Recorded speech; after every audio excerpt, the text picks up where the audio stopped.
गाड़ी आवा के समय अबै छै तो सिंगल भ जाइ छै। तो जते मुसाफिर बैसल वो तुरंत बढ़िया बिस्तर समेट के प्लेटफॉर्म पर चल जाए जो गाड़ी पकड़। तो ये केस पकनाई हमरा यहाँ के सिंगल देखल जा रहा है ऊपर से दांत टूटना है और केस पाका लगा दांत टूटा लगा तो सावधान भजबक चाहिए।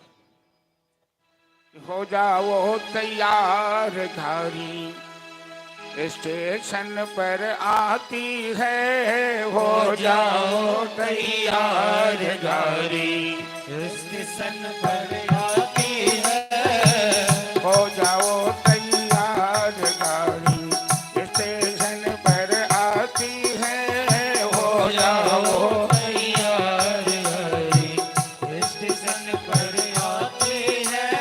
राम नाम का टिकट कटा लो, राम नाम का टिकट कटा लो, एक जाति एक आती है, हो जाओ तैयार गाड़ी स्टेशन पर आती है, हो जाओ तैयार गाड़ी स्टेशन पर आती है।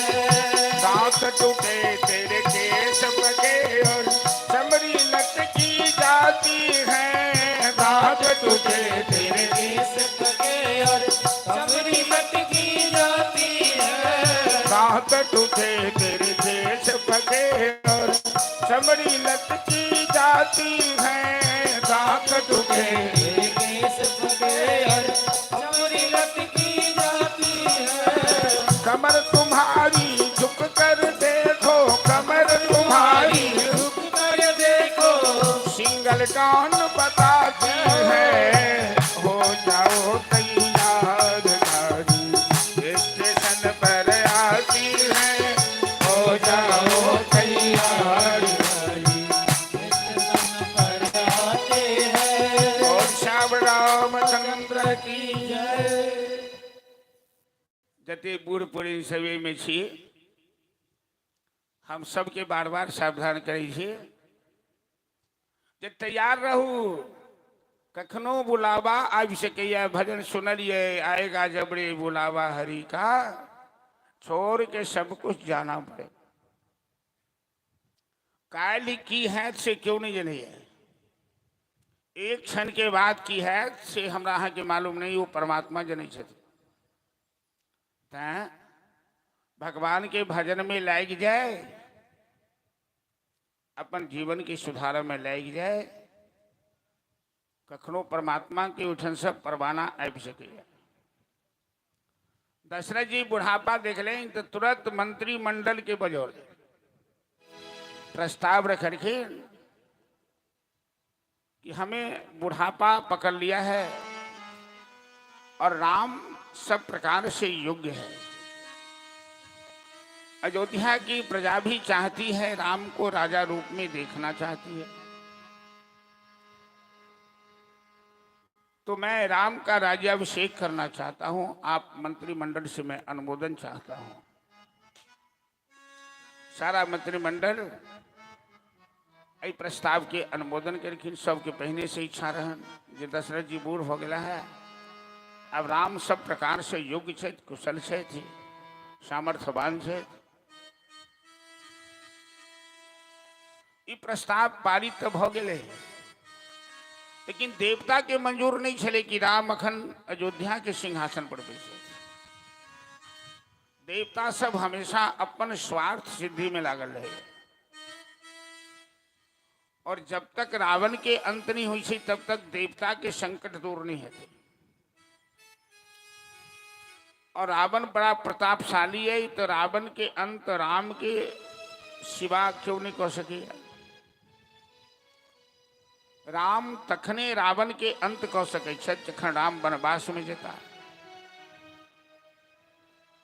तो देवता सब सरस्वती के पठौलखिन अयोध्या में।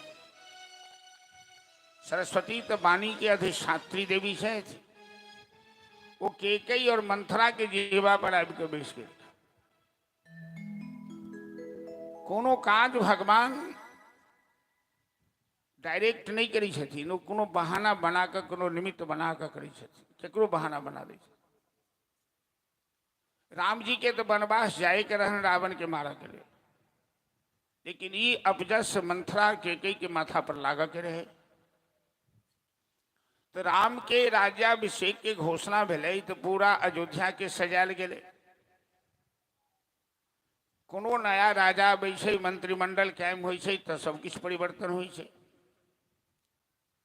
और कौशल्या खुशी से नलखा हार रहन अपना गर्दन में से अपना दासी के दो देलखिन उपहार में। उपहार वितरण के उपहार देव के एक सीमा होइ छै।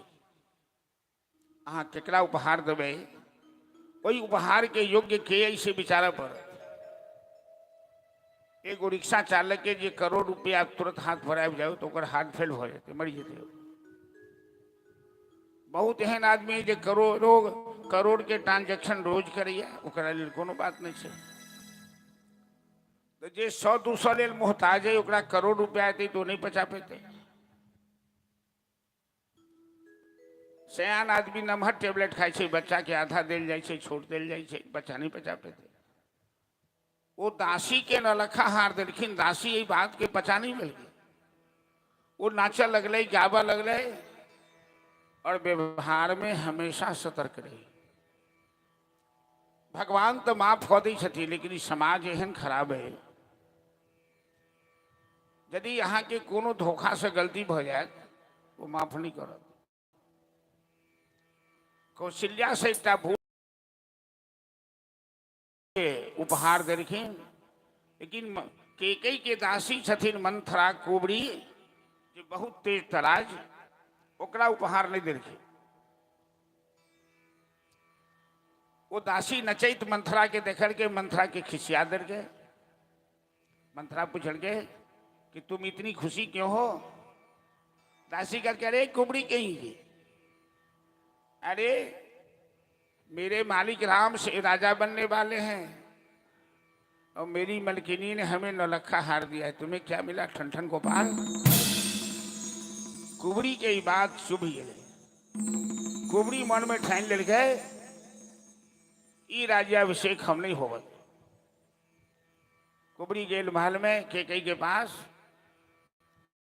केकई के चूंकि कुबरी नैहर से आयल से पहने जो विदागरी हुई छे बेटी के संगे जाई छे ने खवासीन, लोकदिनिया या किछु कहल जाय छे से। आब वो सब बात नहीं है। अइले भेजे जाय छे जे नया जगह पर बेटी जाय छे तो ओकरा संग में बहुत किछु मास 2 मास 4 मास रहे छे। लेकिन मंथरा एते होशियार छे जे केकई ओकरा सब दिन के लिए राख ले। मंथरा केकई के कहे छे रे महारानी तुमको कुछ पता है? केकई कहलखिन क्या? अरे महाराज ने निर्णय लिया है, राम का राज्याभिषेक होने वाला है कल ही। पूरे अयोध्या को सजाया जा रहा है, तुमने देखा नहीं? अखन तक केकई के ऊपर सरस्वती के प्रभाव नहीं पड़ो छे। केकई राम से बड़ा प्यार करी छथि। अब वर्षों पहिने से केकई महाराज दशरथ के बेर बेर कही छथिन अहाँ के बुढ़ापा आबि गेल, अहाँ राम के सिंहासन पर बैसा दियो, राम सब प्रकार से योग्य है। जखने केकई मंथरा कर गए कि महाराज राम को सिंहासन पर बैठाने वाले हैं, तो केकई के गला में जो हाथ रहे नलखा वो तुरंत मंथरा के आंचल में फेंक दे कि मंथरा ये छोटा सा उपहार तुम स्वीकार करो, जब राम सिंहासन पर बैठ जाएगा तुम जो कहोगी मैं वही दूंगी।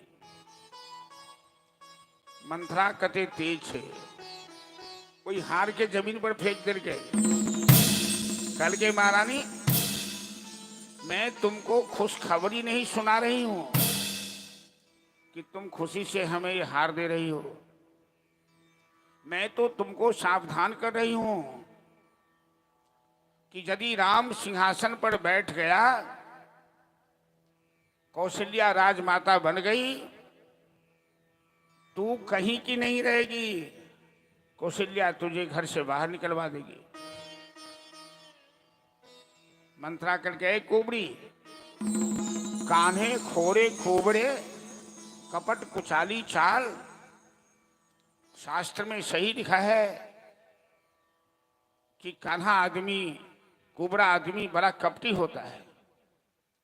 तू ऐसी बात यदि दोबारे जमान पर लाई तो मैं तेरी जिह्वा खिंचवा दूंगी। मैंने तो वर्षों से महाराज को तंग किया है राम को सिंहासन पर बैठाने के लिए। मंथरा कते धूर्त और चालाक है। वो बुझ गए कि केकई के ऊपर राम के जादू चल, तो दीवाल पर सर पटक पटक कर फोड़ दिया। जे दुष्ट आदमी हुई है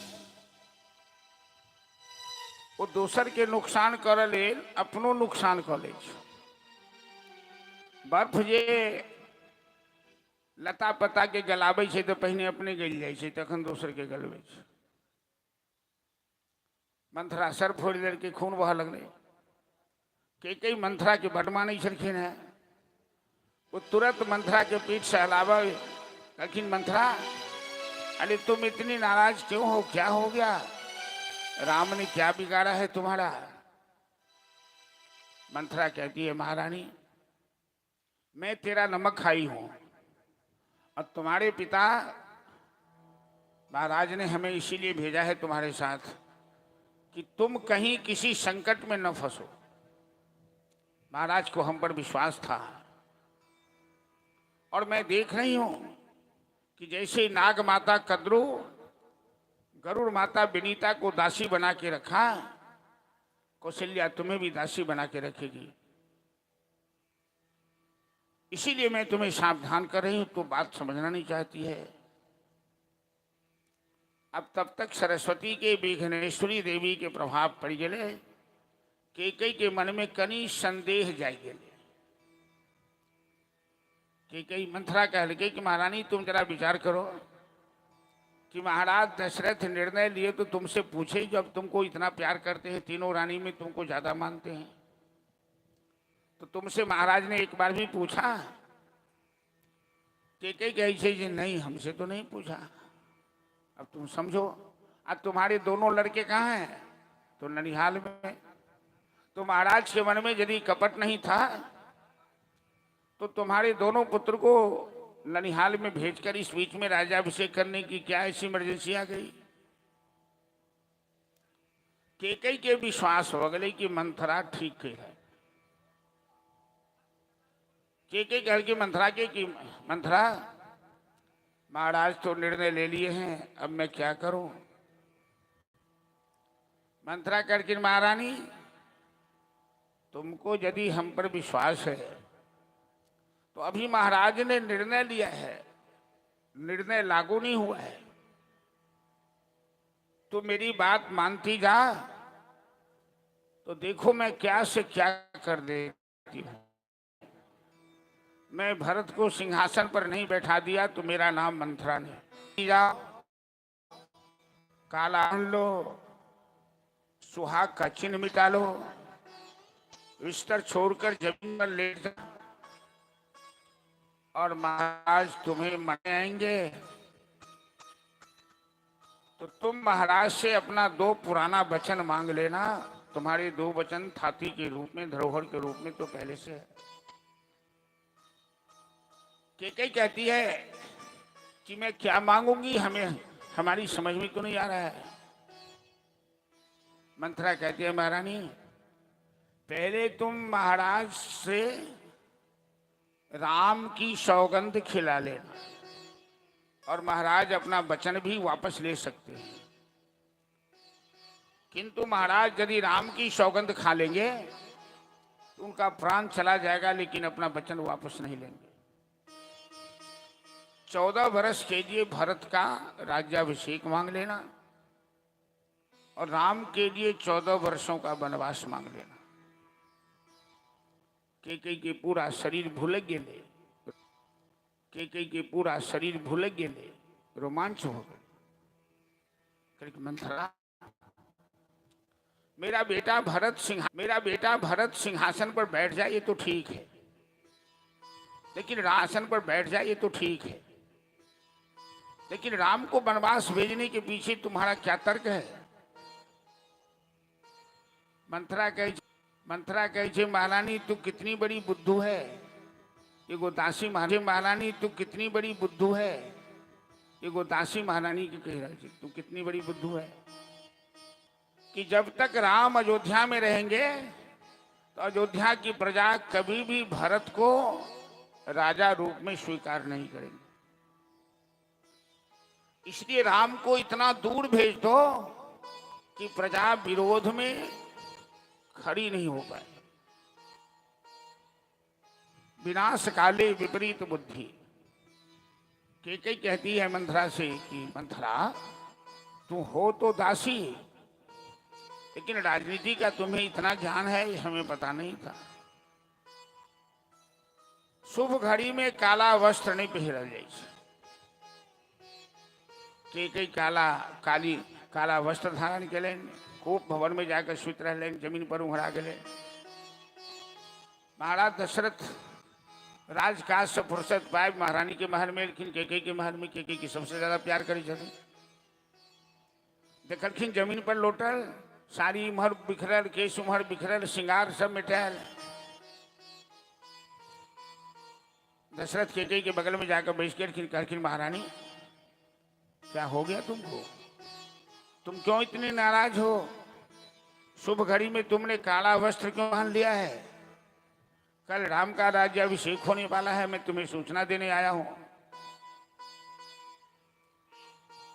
केकई कहती है महाराज आज आपकी मीठी बातों का मेरे पर कोई प्रभाव नहीं पड़ने वाला है। जिंदगी भर मैंने यही देखा है कि आप प्यार करने का नाटक तो मेरे साथ करते हैं और प्यार करते हैं कौशल्या से। मेरे साथ आपने कपट किया है। मेरे पुत्र को ननिहाल भेजकर राम के राज्याभिषेक का निर्णय ले लिया, हमसे एक बार पूछा भी नहीं। दशरथ जी कहते हैं महारानी क्या हो गया तुम्हें? तुम क्या बोल रही हो? अरे राम को सिंहासन पर बैठाने का मेरा निर्णय नहीं है, ये तुमने कहा था। तुम तो वर्षों पहले से मेरा सर चाट रही थी कि राम को सिंहासन पर बैठाइए। ठीक है कहती है महाराज जब मैं कहती थी वो समय बीत गया।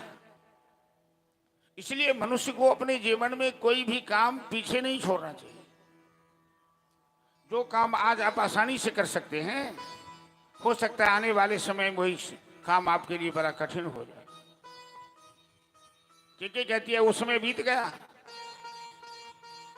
आप मेरे 2 वचन आपके पास हैं, हमें 2 वचन पहले दे दीजिए। दशरथ जी कहते अरे 2 क्या 4 मांग लो तुम जानती हो कि मैं तुमसे ज्यादा प्यार करता हूं। गोस्वामी तुलसीदास जी बड़ा सुंदर बात ऐठन कहलखिन दशरथ जी के सीधापना देखकर कि जिम तृण चरही बलि पशु जैसे।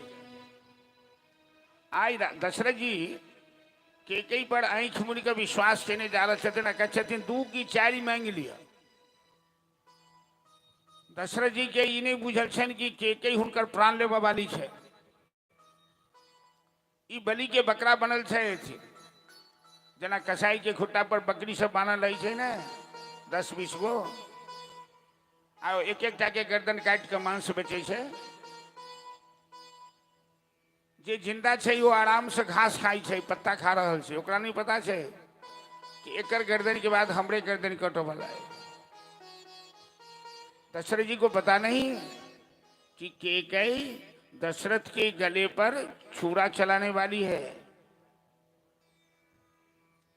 केकई कहती है महाराज जब तक आप राम की सौगंध नहीं लेते हैं तब तक मैं वचन नहीं मांगूंगी। सीधा साधा महाराज दशरथ जी, उनका की पता कि त्रिया चरित्रम पुरुषस्य भाग्यम दैवो न जानाति कुतो मनुष्य। स्त्री का चरित्र शास्त्र ने कहा है कि पर समझना किसी के बस की बात नहीं।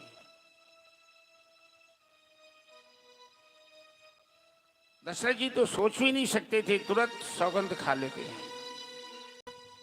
के कहती है महाराज 14 वर्षों के लिए मेरे पुत्र भरत को सिंहासन पर बैठाया गया। दशरथ जी को कोई बुरा नहीं लगा। दशरथ जी कहते हैं महारानी ये छोटी सी बात लेकर तुम इतना बड़ा नाटक खड़ा कर दी। अरे मेरे लिए तो राम और भरत दोनों समान हैं। हम तो अपने वंश की परंपरा का पालन कर रहे थे। सूर्य वंश की यही परंपरा थी कि बड़ा पुत्र ही अधिकारी होता है। कोई बात नहीं, राम नहीं भरत ही सिंहासन पर बैठ जाएगा। लेकिन अब दशरथ जी सावधान हुए। दशरथ जी कहते हैं महारानी दूसरा वचन क्या मांगने वाली हो, जल्दी बताओ। तुम्हारे ऊपर से हमारा विश्वास हट गया। अब तक तो मैं यही समझ रहा था कि तुम हमसे प्रेम करती हो, लेकिन अब समझ में आया कि तुम्हारा ये दिखावा था, नाटक था। तापस भेष विशेष उदासी 14 बरस राम बनवासी। रावाय दंडकारण्य। महाराज 14 वर्षों के लिए राम को दंडकारण्य भेजा जाए, वनवास भेजा जाए। जखनी के करके राम को 14 वर्षों के लिए वनवास भेजा जाए। दशरथ जी कान बंद करके महारानी ये तुम क्या कर रही हो? अरे तू कैसी नारी है? तू नारी है कि नागिन है? क्या बिगाड़ा है राम ने तेरा? आज तक तो राम का शत्रु मैंने देखा नहीं, लेकिन तुमने राम को शत्रु कैसे बना लिया? भरत सिंहासन पर बैठ जाए हमें कोई आपत्ति नहीं है, लेकिन राम के बिना तो मैं नहीं जी सकता। 14 वर्ष तो बड़ी दूर की बात है, मैं 14 दिन भी राम के बिना नहीं रह सकता। केकई के छाती वज्र बनले। केकई तुरंत के जज महाराज दुई न एक संग हो ये भूपालू। हाँ सब ठठा ये फुला ये भगालू। मैथिली भाषा में जगरा कहते कि महाराज सुरसुर और मुरमुर दोनों नहीं है। हंसनाई और गाल फुलेनाई दोनों एक संग में नहीं भ सके। या तो आप अपना वचन पालन कीजिए या वचन वापस कर दीजिए। क्योंकि महाराज दशरथ राम की सौगंध खा चुके हैं, तो वचन नहीं पलट सकते। दशरथ जी मूर्छित हो गए, जमीन पे गिर पड़े। पूरी रात बेहोशी हालत में दशरथ जी पड़े रहे केकई के भवन में। पूरी रात अयोध्या की प्रजा जागरण कर रही है, कीर्तन कर रही है, भजन कर रही है कि कल होंगे राजा राम हो, कल होंगे राजा राम, कल होंगे राजा राम हो, कल होंगे राजा राम। सीताराम सीताराम हो, कल होंगे राजा राम, सीताराम सीताराम कल होंगे राजा राम। कौसल्या नंदन राम हो, कल होंगे राजा राम, कौसल्या नंदन राम कल होंगे राजा राम। सीताराम सीताराम हो, कल होंगे राजा राम, सीताराम सीताराम हो। कल होंगे राजा राम। प्रातः काल दशरथ के मंत्री जी बड़े अनुभवी हैं, सुमंत नाम है उनका। और दशरथ वो मंत्री महोदय केकई के पिता को भी, केकई की मां को भी जानते थे। जब महाराज दशरथ जो ब्राह्म मुहूर्त में जगकर बाहर निकलने वाले, आज सवेरा हो गया, दशरथ जी बाहर नहीं निकले, तो मंत्री के मन में संदेह हो गया कि अवश्य कैकेयी ने कोई षड्यंत्र कर दिया है। और कैकेयी की मां भी अपने पिता के साथ ऐसा की थी जैसा आज कैकेयी अपने पति के साथ कर रही है। राम जी का स्वभाव था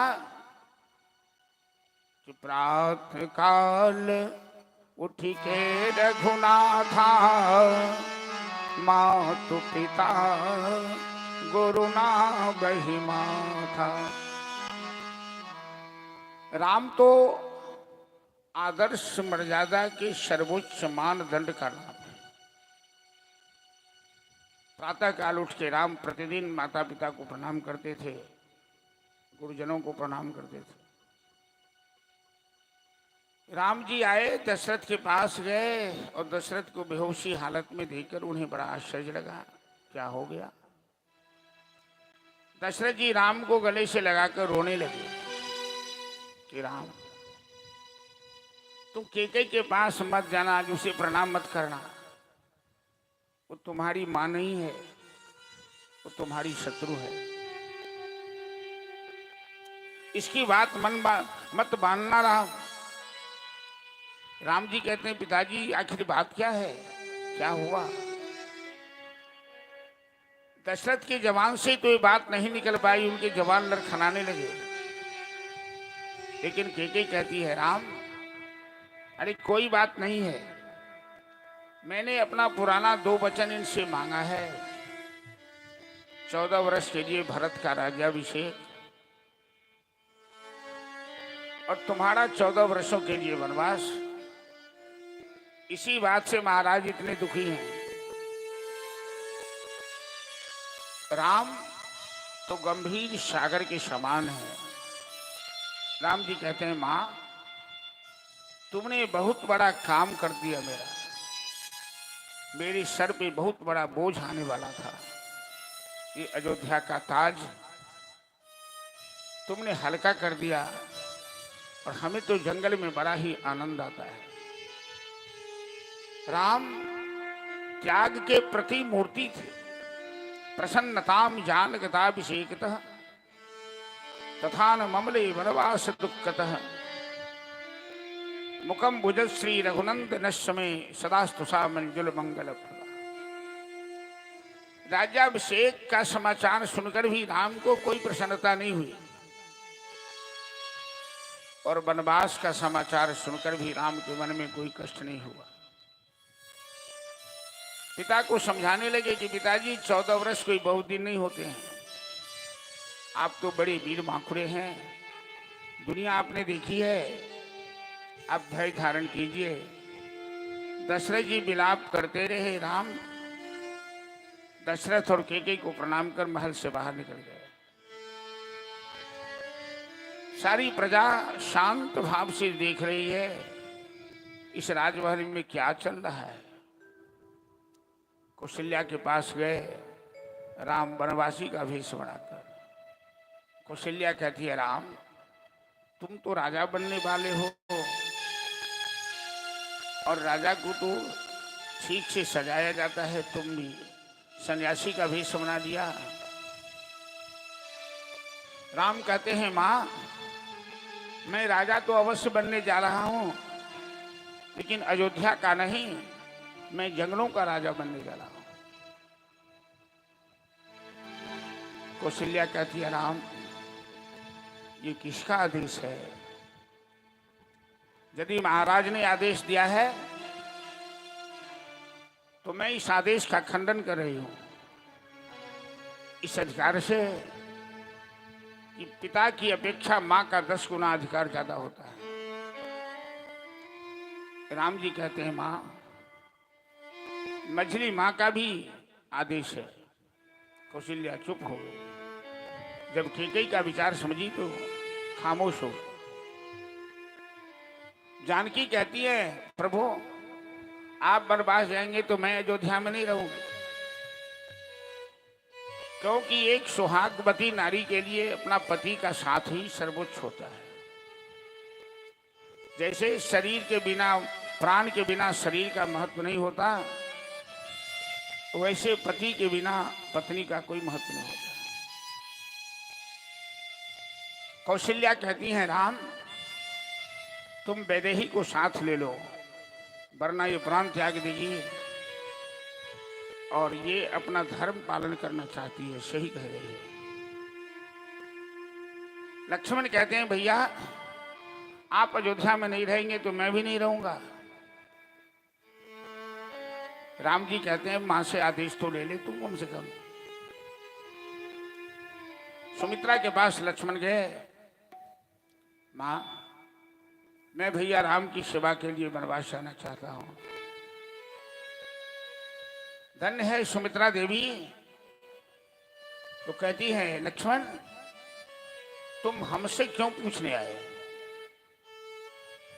तेरा जन्म ही राम जानकी की सेवा के लिए हुआ है और तेरे माता पिता राम जानकी ही है। कि पुत्रवती जुबती जग सोई, रघुपति भगति जासु सुत होई। वही मां अपने को पुत्रवती समझे जिनके पुत्र प्रभु के भक्त होते हैं। मां से आदेश लिया तो लक्ष्मण। राम कथा के एक एक पात्रों का चरित्र इतना महान है जिसका वर्णन नहीं किया जा सकता। लक्ष्मण का विवाह हुआ है, उर्मिला उनकी धर्मपत्नी है और उर्मिला चौखट के पास खड़ी है कि पति वनवास जा रहे हैं तो एक बार हमसे कम से कम मिलेंगे तो सही। लेकिन लक्ष्मण एक बार उर्मिला की ओर मुड़ के देखे नहीं और एक बार भी उर्मिला लक्ष्मण से शिकायत नहीं की। दोनों धर्म पत्नी का कर्तव्य होता है कि अपने पति के धर्म में सहायता करें। लक्ष्मण जी इसलिए नहीं मिले कि पत्नी से मिलने के बाद कहीं कमजोरी ना आ जाए। 14 वर्षों की बात है। उर्मिला ने एक बार नहीं रोका, कहीं मेरे हस्तक्षेप करने से इनके अपने कर्तव्य पालन में कठिनाई ना आ जाए। ये त्याग है उर्मिला का। तीनों रथ पर बैठे, मंत्री महोदय रथ लेकर आ गए। अयोध्या की सारी प्रजा राम के साथ लग गई। सब कहने लगी कि राम अयोध्या में नहीं रहेंगे तो हम अयोध्या में नहीं रहेंगे। और मंत्री महोदय रथ को आगे बढ़ाए। अयोध्या की प्रजा पीछे पीछे राम के साथ जा रही है। रघुपति राघव राजा राम, पतित पावन सीताराम। रघुपति राघव राजा राम, पतित पावन सीताराम। रघुपति राघव राजा राम, पतित पावन सीताराम। रघुपति राघव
दिवस का निवास श्री राम ने तमसा नदी के किनारे किया। जिस तमसा नदी के किनारे राम कथा की रचना हुई थी वाल्मीकि द्वारा। दूसरे दिन का निवास राम ने श्रृंगवेरपुर में किया, जहां के राजा निषाद राज ने राम का बड़ा भव्य स्वागत किया। राम के चरण में पादुका भी प्रदान किया। साथ में लखनलाल तो 14 साल सोए नहीं, राम की सेवा के लिए गए हैं तो सेवक का धर्म पालन करें। निषाद राज और लक्ष्मण रात भर जगकर सत्संग कर रहे हैं। जानकी को कुश की चटाई पर सोया देखकर निषाद की आंख से आंसू बहने लगे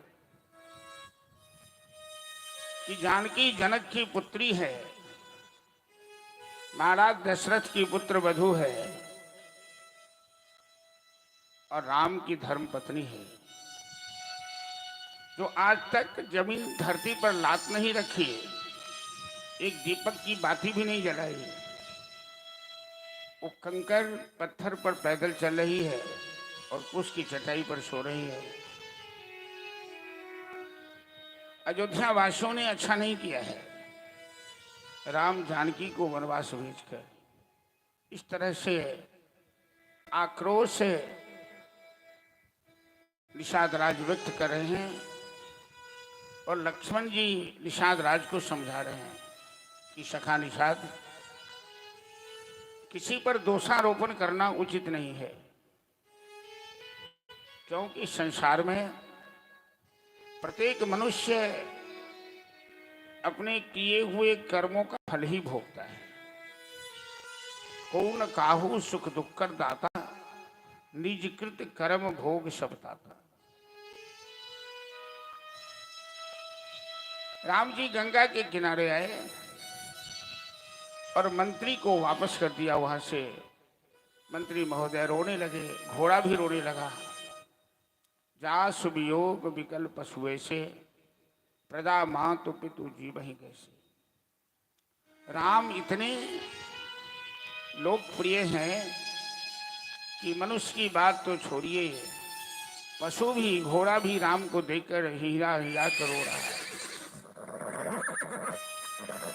दशरथ जी ने कहा था कि 2-4 दिन जंगल में घुमाने के बाद राम जानकी को वापस ले आना। राम ने कहा, आप तो मेरे पिता के समान हैं, आप जानते हैं कि हम सूर्यवंशी हैं, हम अपना प्राण दे सकते हैं, लेकिन हम मर्यादा नहीं तोड़ सकते। 14 वर्ष के बाद ही हम वापस लौटेंगे, जाकर आप पिताजी का ख्याल रखिएगा। मंत्री लौटकर आए अयोध्या। शाम के समय अयोध्या में प्रवेश किए कि ताकि अयोध्या के अधिक लोग हमसे कोई प्रश्न नहीं पूछे, जो कहाँ गया राम, कैसे है राम, ये लोग नाना प्रकार के प्रश्न करेंगे। दशरथ ने कहा, सुमंत, मेरा राम वापस नहीं आया, पुत्र वधू जानकी वापस नहीं आई। मंत्री कहते हैं, महाराज 14 वर्ष से 14 दिन भी पहले राम वापस नहीं आने वाले। दशरथ जी की हालात उत्तरोत्तर बिगड़ने लगी। दशरथ जी की ऊर्ध्व सांसें चलने लगी।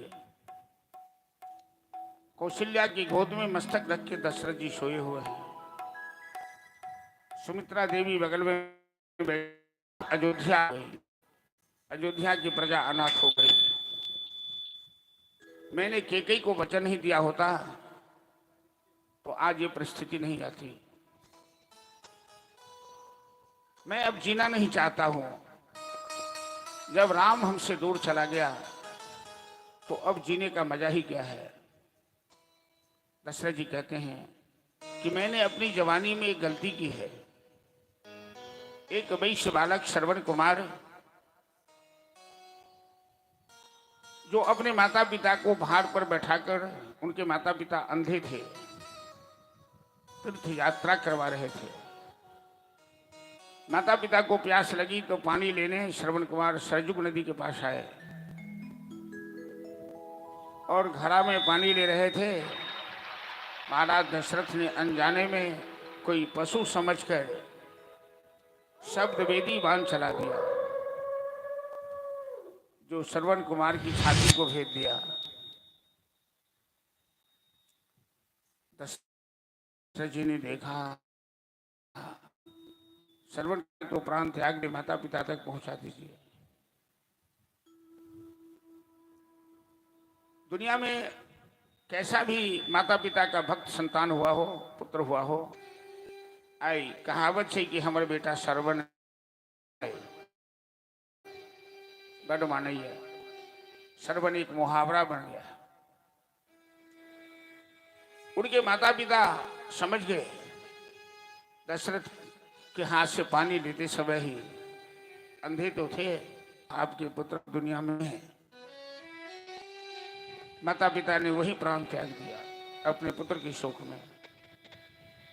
लेकिन प्राण त्यागने से पहले महाराज दशरथ को शाप दे दिया कि जिस तरह पुत्र शोक को प्राण त्याग रहे हैं, तुम भी एक दिन इसी तरह पुत्र शोक में प्राण त्यागो।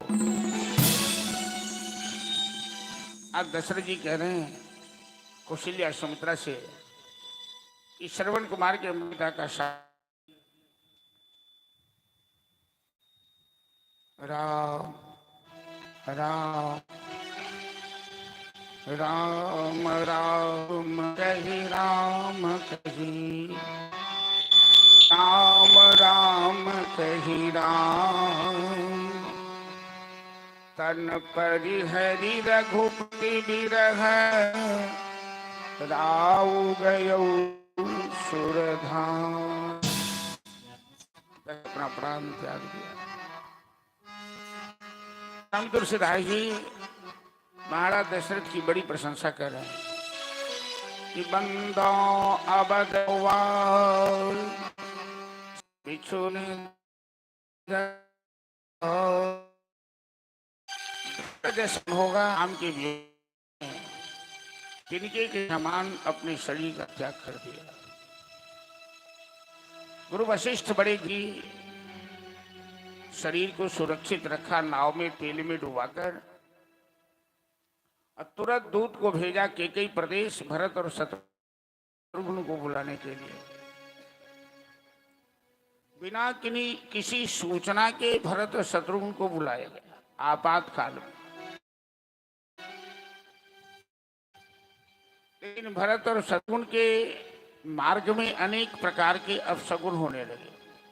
भरत जी का जी घबरा गया। अयोध्या आए, हाट बाजार सब बंद है। जो अयोध्या स्वर्ग से भी अधिक सुंदर थी वो वीरान बन गई है, श्मशान बन गई है। भरत जी को बड़ा आश्चर्य लगा। सबके चेहरे पर उदासी है, कोई किसी से बात नहीं करता। भरत जी को तो किसी ने टोका भी नहीं, क्योंकि अयोध्या की प्रजा के मन में संदेह हो गया कि राम को वनवास भेजने के पीछे भरत का भी हाथ होगा। भरत जी अपनी माँ के पास महल में गए और केकई आरती की थाल लेकर भरत की आरती करने आए। भरत जी कहते हैं, माँ तू विधवा का पोशाक पहन रखी है और मेरी आरती किस खुशी में कर रही है? केके कहती है, बेटा तू 14 वर्षों के लिए अयोध्या के सिंहासन पर बैठने वाले हो, इसी खुशी में हम आरती कर रहे हैं। भरत जी कहते हैं, माँ पहले तुम मेरे प्रश्न का जवाब दो कि तू विधवा का पोशाक क्यों पहनी है? क्या मेरे पिता भी संसार में नहीं है? केके कहती है, तुम्हारे पिताजी का स्वर्गवास हो गया। भरत जी रोने लगे। केके कहती है, भरत अरे तुम्हें रोने की जरूरत नहीं है, तुम तो राजा बनने वाले हो। भरत कहते हैं, माँ हमारे सूर्य यही परंपरा है। तू नारी है, तू नारी है या नागिन है। नारी के जीवन में अपने सुहाग का सबसे ज्यादा महत्व होता है, और तुमने अपना सुहाग गुजार दिया, अपने पति को मार डाला। मां, मैं तेरा पुत्र हूं, तू मेरी मां है, और तूने हमें जन्म दिया है। मेरे लिए जीवन में सबसे बड़ी दुख की बात यही है कि मैं तेरा बेटा हूं। अरे भैया, राम का नहीं जल गई।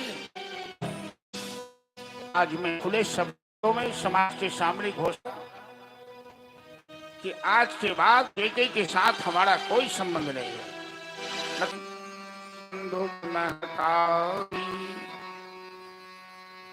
बलि गुरु तजो कंत ब्रज बनितन, मैं बुध मंगल का। ने मां का त्याग किया और कौशल्या के चले, कौशल्या के गले से भरत जी लिपट जाते हैं। में भरत का सबसे महान है। कौशल्या के गले से लिपट के हमको वनवास मिला। अयोध्या की प्रजा वीरान हो गई, अनाथ हो गई। भरत जी बार बार कसम खाते हैं,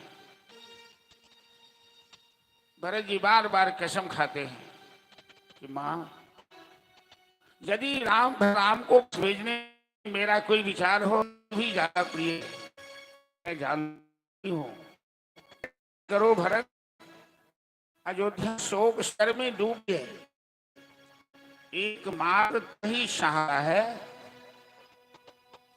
भरत कहते हैं मां, जो खुद वे सहारा हो वो दूसरे का सहारा हो सकता है।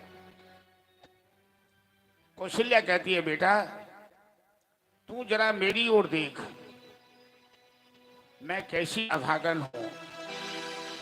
मेरे पति की लाश मेरे सामने रखी है। वधू वनवास चली गई, बेटा राम वनवास चला गया, और मैं रो भी नहीं सकती हूं, अपना दुखड़ा किसी को सुना नहीं सकती हूं, क्योंकि तेरी मां कैकेयी ने ऐसा किया है।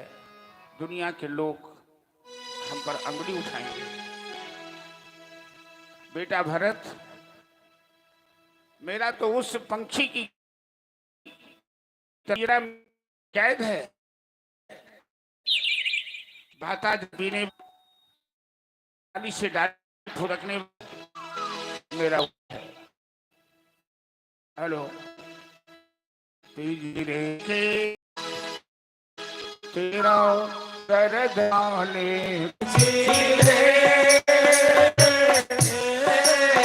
हेलो,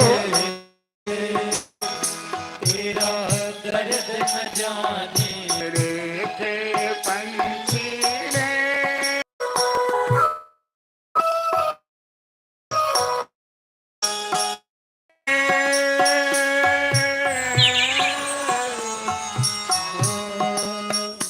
हेलो, तनी टोन बढ़ाई थी।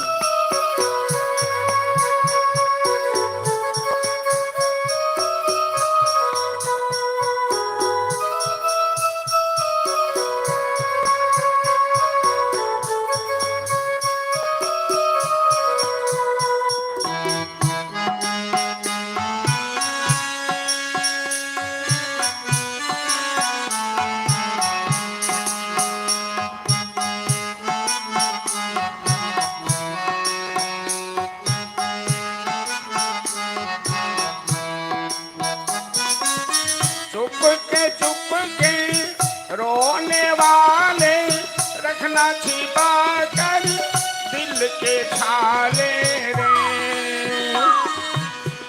ये पत्थर के देश है पगले, कोई न तेरा हो, तेरा दर्द न जाने हो, तेरा दर्द न जाने हो।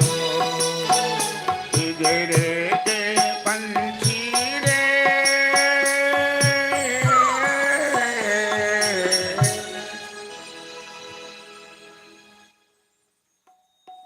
वशिष्ठ बड़े ज्ञानी हैं।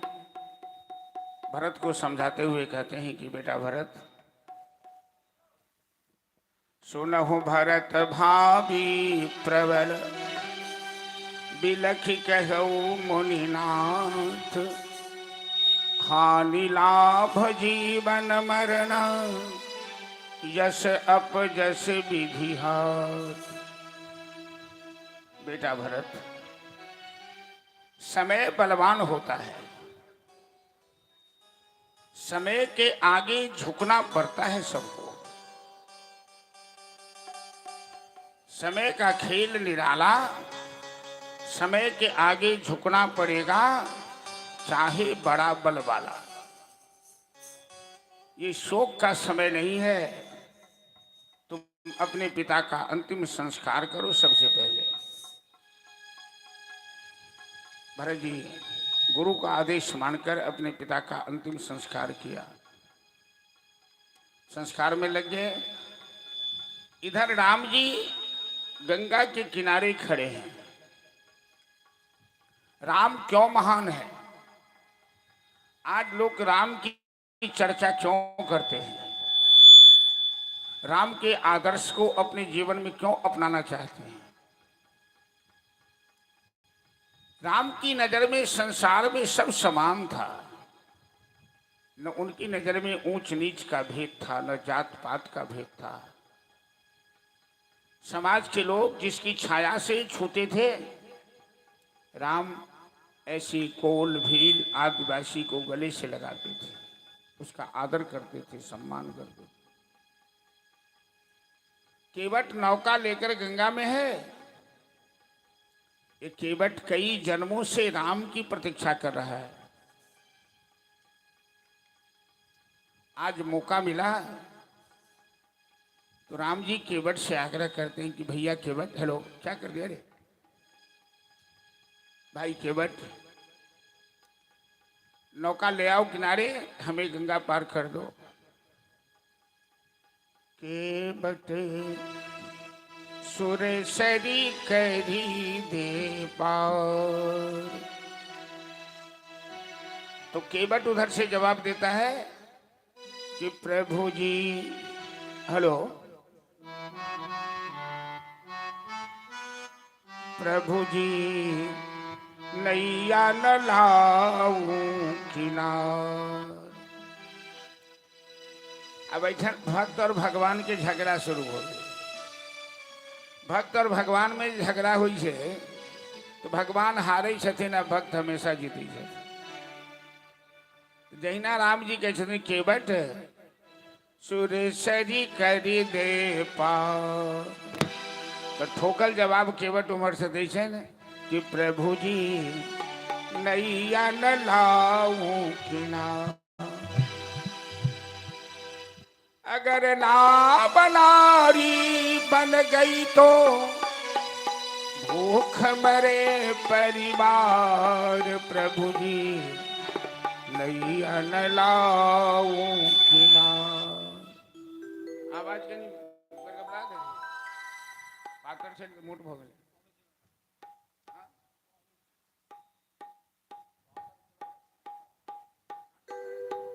हल्का सा करो, ज्यादा पातर मत करो।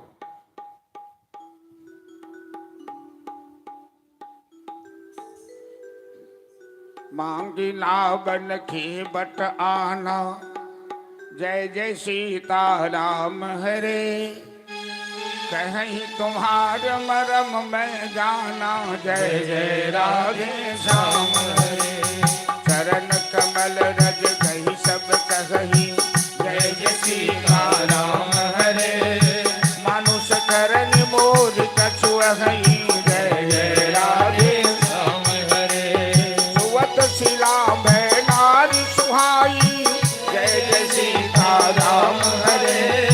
पाहन तेन काठ कठिनाई, जय जय राधे श्याम हरे। करणी मुनि धरणी होई जाई, जय जय सीता राम हरे। भट भरत मोरि नाव उड़ाई, जय जय राधे श्याम हरे। जय जय सीता राम हरे। केवट कहता है, प्रभु नौका से यात्रियों को पार करना तो मेरा कर्तव्य है,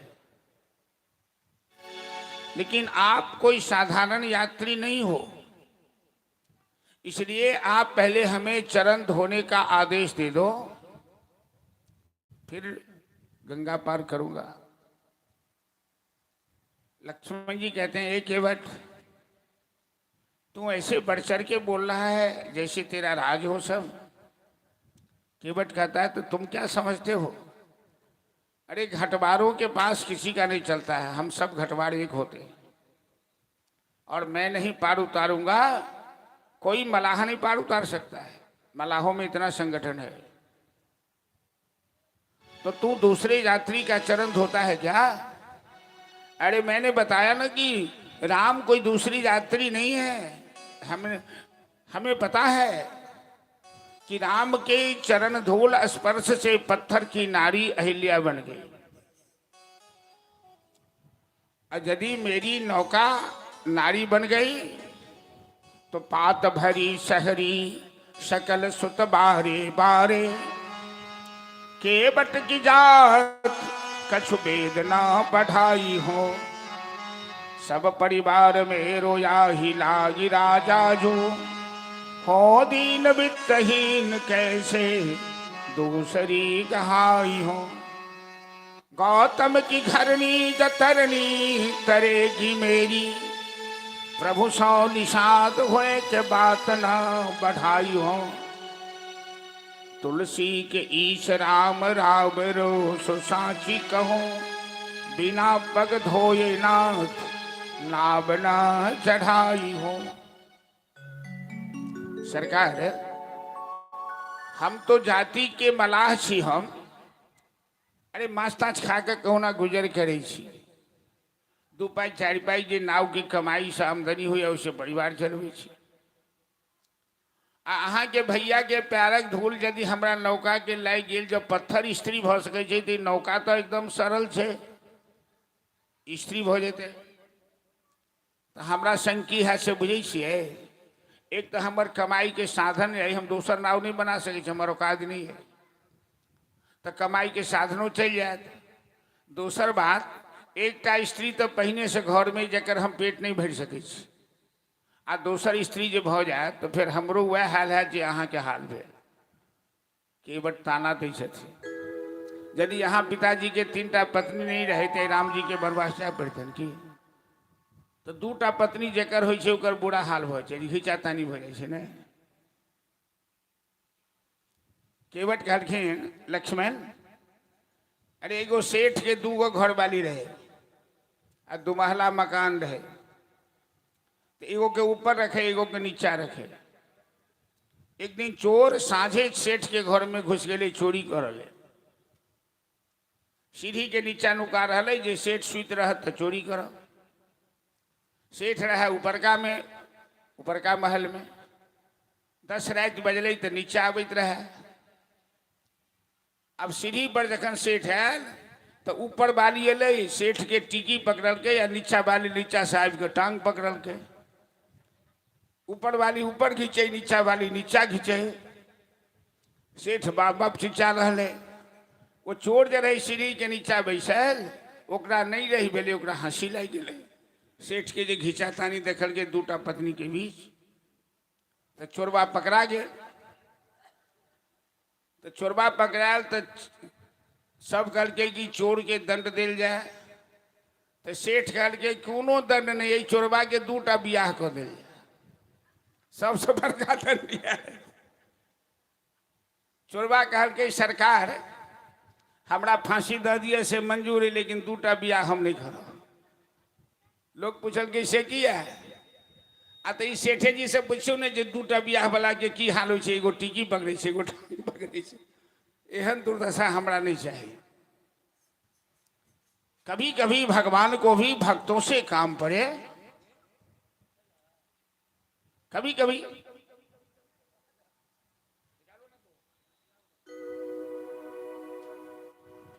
कभी कभी भक्त भगवान के बीच जे झगड़ा होइ छै, भगवान के भक्त से सहायता लेवो पड़े छै। गोस्वामी तुलसीदास जी लिखलखिन है प्रसंग में कि सोई कृपालु के बट ही निहोरा तिहु जग किए तिहु पगते थोड़ा। बामन भगवान के कथा सुनलिए ने परसों, तो भगवान दुइये कदम में सारा ब्रह्मांड नहीं लिखिन है। आई एक गंगा नदी पार कर ले राम केवट के खुशामद करे कि भैया केवट सूर्य सरी करी दे पार।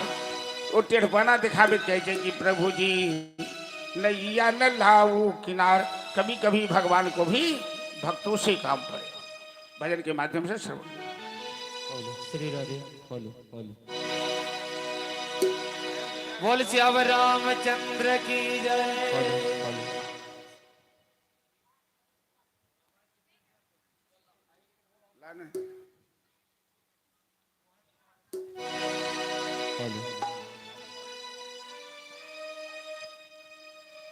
Shri Radhe hello hello hello hello hello Shri Radhe hello hello hello hello Shri Radhe hello hello Shri Radhe hello. कभी कभी भगवान को भी हेलो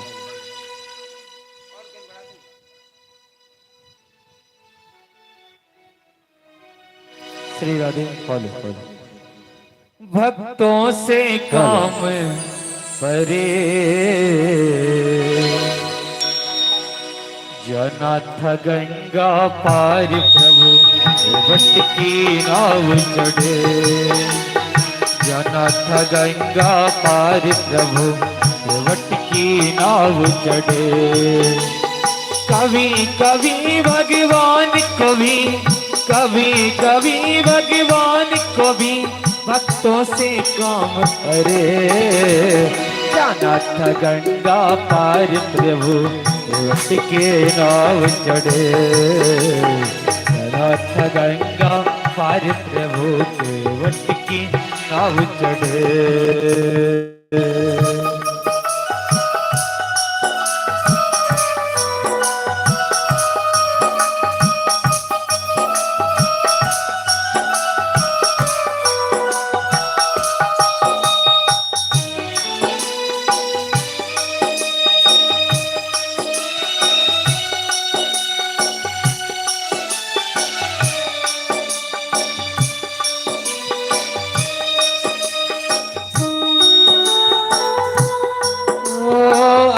छोर प्रभु वन को ध्याए।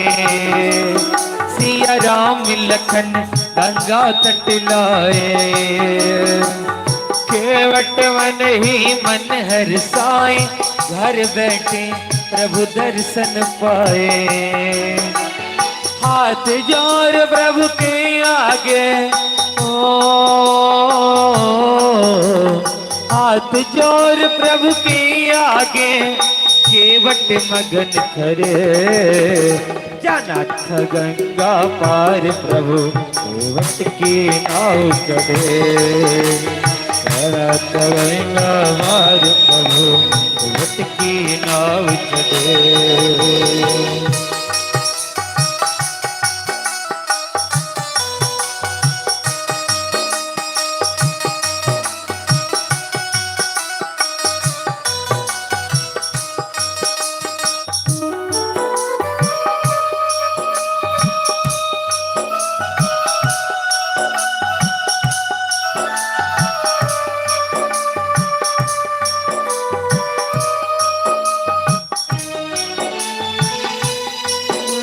प्रभु बोले तुम नाव चलाओ। पार हमें केवट पहुँचाओ।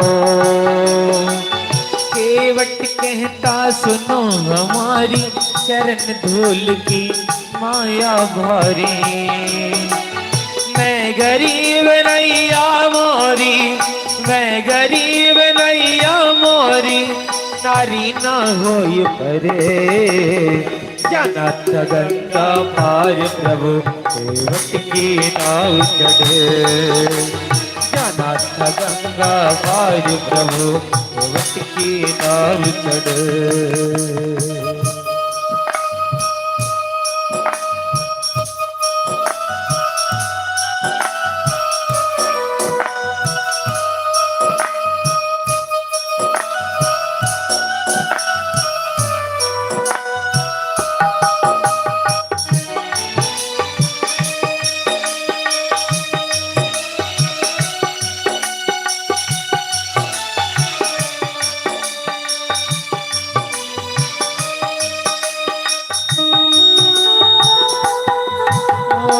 केवट दौड़ के जल भर लाया, चरण धोए चरणामृत पाया। वेद ग्रंथ जिनके यस गावे, केवट उनको नाव चढ़ाए। बरसे फूल गगन से ऐसे, बरसे फूल गगन से ऐसे, भक्त के भाव जगे। जाना था गंगा पार प्रभु केवट की नाव चढ़े। जाना था गंगा पार प्रभु केवट की नाव चढ़े।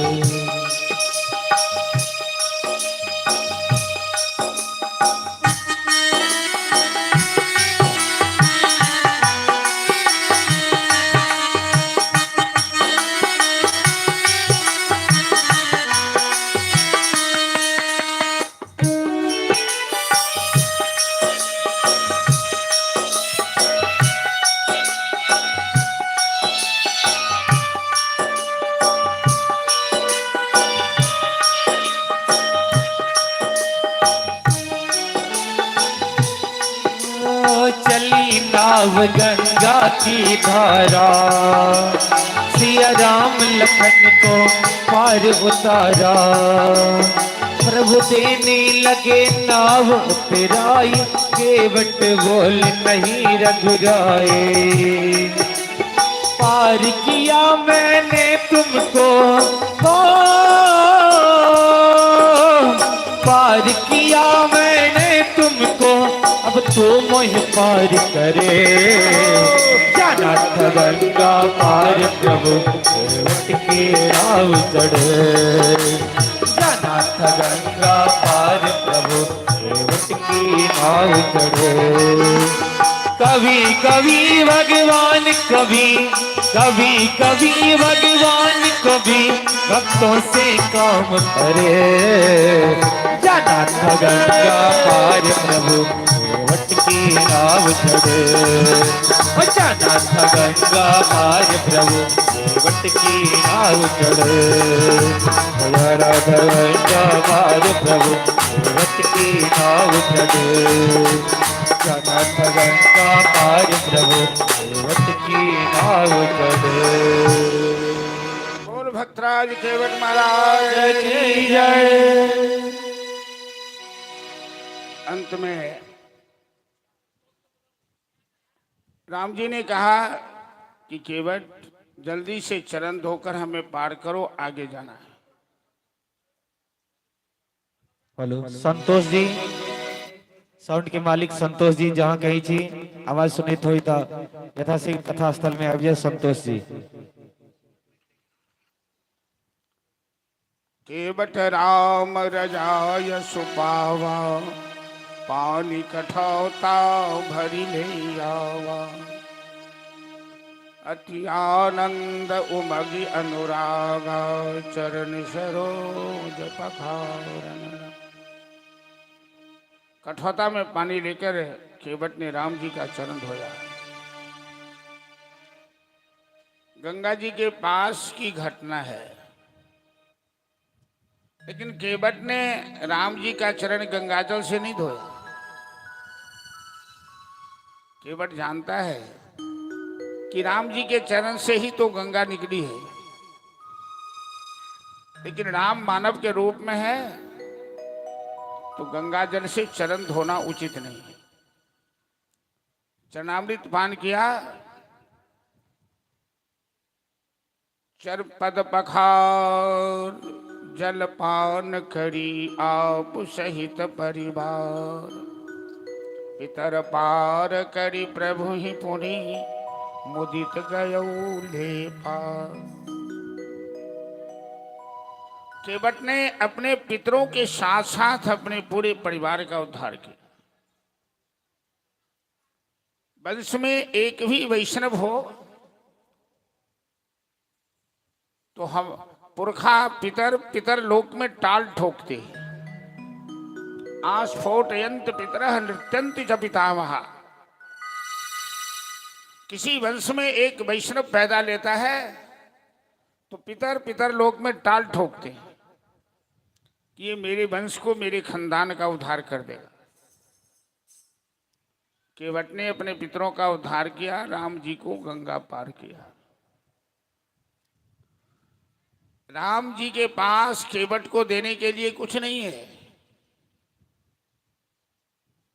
दो जगह राम जी बड़े लज्जित हो गए, मिथिला में, ससुराल में।